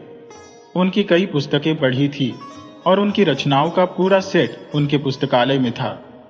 हिंदी भाषा के प्रेमी थे और नागरी प्रचार सभा को कई बार अच्छी रकमें दान दे चुके थे। पंडा पुजारियों के नाम से चिढ़ते थे। दूषित दान प्रथा पर एक पैम्फलेट भी छपवाया था। लिबरल विचारों के लिए नगर में उनकी ख्याति थी। मक्कू लाल मारे मोटापे की जगह से हिल न सकते थे। गिरधर दास गठीले आदमी थे और नगर व्यायामशाला के प्रधान ही न थे, अच्छे शाहसवार और निशानेबाज थे। एक क्षण तो वह देव कुमार के मुंह की ओर देखते रहे। उनका आशय क्या है, इस समझ में ही न आया। फिर ख्याल आया, बेचारे आर्थिक संकट में होंगे, इससे बुद्धि भ्रष्ट हो गई है, बेतुकी बातें कर रही है। देव कुमार के मुख पर विजय का गर्व देखकर उनका यह ख्याल और मजबूत हो गया। सुनहरी ऐनक उतारकर मेज पर रखकर विनोद भाव से बोले, कहिए, घर में सब कुशल तो है? देव कुमार ने विद्रोह के भाव से कहा, जी हां, सब आपकी कृपा है। बड़ा लड़का तो वकालत कर रहा है ना? जी हां, मगर चलती ना होगी और आपकी पुस्तकें भी आजकल कम बिकती होंगी। यह देश का दुर्भाग्य है कि आप जैसे सरस्वती के पुत्रों का यह अनादर। आप यूरोप में होते तो आज लाखों के स्वामी होते। आप जानते हैं, मैं लक्ष्मी के उपासकों में नहीं हूं। धन संकट में तो होंगे ही। मुझसे जो कुछ सेवा आप कहें उसके लिए तैयार हूं। मुझे तो गर्व है कि आप जैसे प्रतिभाशाली पुरुष से मेरा परिचय है। आपकी कुछ सेवा करना मेरे लिए गौरव की बात होगी। देव कुमार ऐसे अवसरों पर नम्रता के पुतले बन जाते थे। भक्ति और प्रशंसा देकर कोई उनका सर्वस्व ले सकता था।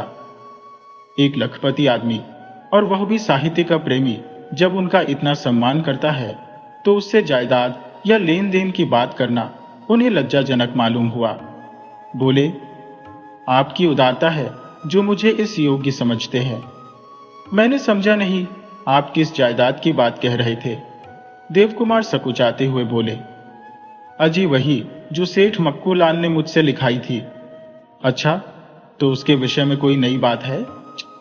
उसी मामले में लड़के आपके ऊपर कोई दावा करने वाले हैं। मैंने बहुत समझाया मगर मानते नहीं। आपके पास इसीलिए आया था कि कुछ ले देकर समझौता कर लीजिए, मामला अदालत में क्यों जाए, नाहक दोनों जेरबार होंगे। गिरधर दास का ज़हीन मुरव्वतदार चेहरा कठोर हो गया। जिन महाजनी नखों को उन्होंने भद्रता की नर्म गद्दी में छिपा रखा था, वह यह खटका पाते ही पैने और उग्र होकर बाहर निकल आए। क्रोध को दबाते हुए बोले, आपको मुझे समझाने के लिए यहां आने की तकलीफ उठाने की कोई जरूरत न थी। उन लड़कों ही को समझाना चाहिए था। उन्हें तो मैं समझा चुका। तो जाकर शांत बैठिए, मैं अपने हकों के लिए लड़ना जानता हूं। अगर उन लोगों के दिमाग में कानून की गर्मी का असर हो गया है तो उसकी दवा मेरे पास है। अब देव कुमार की साहित्यिक नम्रता भी अविचलित न रह सकी। जैसे लड़ाई का पैगाम स्वीकार करते हुए बोले, मगर आपको मालूम होना चाहिए, वह मिल्कियत आज 2 लाख से कम की नहीं है। 2 लाख नहीं, 10 लाख की हो, आपसे सरोकार नहीं। आपने मुझे 20,000 ही तो दिए थे। आपको इतना कानून तो मालूम ही होगा। हालांकि कभी आप अदालत में नहीं गए कि जो चीज बिक जाती है वह कानूनन किसी दाम पर भी वापस नहीं की जाती। अगर इस नए कायदे को मान लिया जाए तो इस शहर में महाजन न नजर आए। कुछ देर तक सवाल जवाब होता रहा और लड़ने वाली कुत्तों की तरह दोनों भले आदमी गुर्राते, दांत निकालते, खौंकियाते रहे। आखिर दोनों लड़ ही गए। गिरधर दास ने प्रचंड होकर कहा, मुझे आपसे ऐसी आशा नहीं थी। देवकुमार ने भी छड़ी उठाकर कहा, मुझे भी न मालूम था कि आपके स्वार्थ का पेट इतना गहरा है। आप अपना सर्वनाश करने जा रहे हैं। कुछ परवाह नहीं। देवकुमार वहां से चले तो माघ की उस अंधेरी रात की निर्दय ठंड में भी उन्हें पसीना हो रहा था। विजय का ऐसा गर्व अपने जीवन में उन्हें कभी न हुआ था। उन्होंने तर्क में तो बहुतों पर विजय पाई थी। यह विजय थी जीवन में एक नई प्रेरणा, एक नई शक्ति का उदय। उसी रात को सिन्हा और संत कुमार ने एक बार फिर देवकुमार पर जोर डालने का निश्चय किया। दोनों आकर खड़े ही थे कि देवकुमार ने प्रोत्साहन भरे हुए भाव से कहा, तुम लोगों ने अभी तक मुकदमा दायर नहीं किया, नाहक क्यों देर कर रहे हो? संत कुमार के सूखे हुए निराश मन में उल्लास की आंधी सी आ गई। क्या सचमुच कहीं ईश्वर है जिस पर उसे कभी विश्वास नहीं हुआ? जरूर कोई दैवी शक्ति है। भीख मांगने आए थे, वरदान मिल गया। बोला, आप ही की अनुमति का इंतजार था। मैं बड़ी खुशी से अनुमति देता हूं। मेरे आशीर्वाद तुम्हारे साथ है। उन्होंने गिरधर दास से जो बातें हुई वह कह सुनाई। सिन्हा ने नाक फुलाकर कहा, जब आपकी दुआ है तो हमारी फतह है। उन्हें अपने धन का घमंड होगा, मगर यहां भी कच्ची गोलियां नहीं खेली हैं। संत कुमार ऐसा खुश था गोया आधी मंजिल तय हो गई। बोला, आपने खूब उचित जवाब दिया। सिन्हा ने तनी हुई ढोल की सी आवाज में चोट मारी, ऐसे ऐसे सेठों को उंगलियों पर नचाते हैं यहां। संत कुमार स्वप्न देखने लगे, यही हम दोनों के बंगले बनेंगे दोस्त। यह क्यों, सिविल लाइंस में बनवाएंगे। अंदाज से कितने दिन में फैसला हो जाएगा? 6 महीने के अंदर। बाबूजी के नाम से सरस्वती मंदिर बनवाएंगे। मगर समस्या थी, रुपए कहां से आए? देवकुमार निष्प्रिय आदमी थे। धन की कभी उपासना नहीं की। कभी इतना ज्यादा मिला ही नहीं कि संचय करते। किसी महीने में 50 जमा होते तो दूसरे महीने में खर्च हो जाते। अपनी सारी पुस्तकों का कॉपीराइट बेचकर उन्हें 5,000 मिले थे। वह उन्होंने पंकजा के विवाह के लिए रख दिए थे। अब ऐसी कोई सूरत नहीं थी जहां से कोई बड़ी रकम मिलती। उन्होंने समझा था संत कुमार घर का खर्च उठा लेगा और वह कुछ दिन आराम से बैठेंगे या घूमेंगे। लेकिन इतना बड़ा मंसूबा बांधकर वह अब शांत कैसे बैठ सकते हैं? उनके भक्तों की काफी तादाद थी। 2-4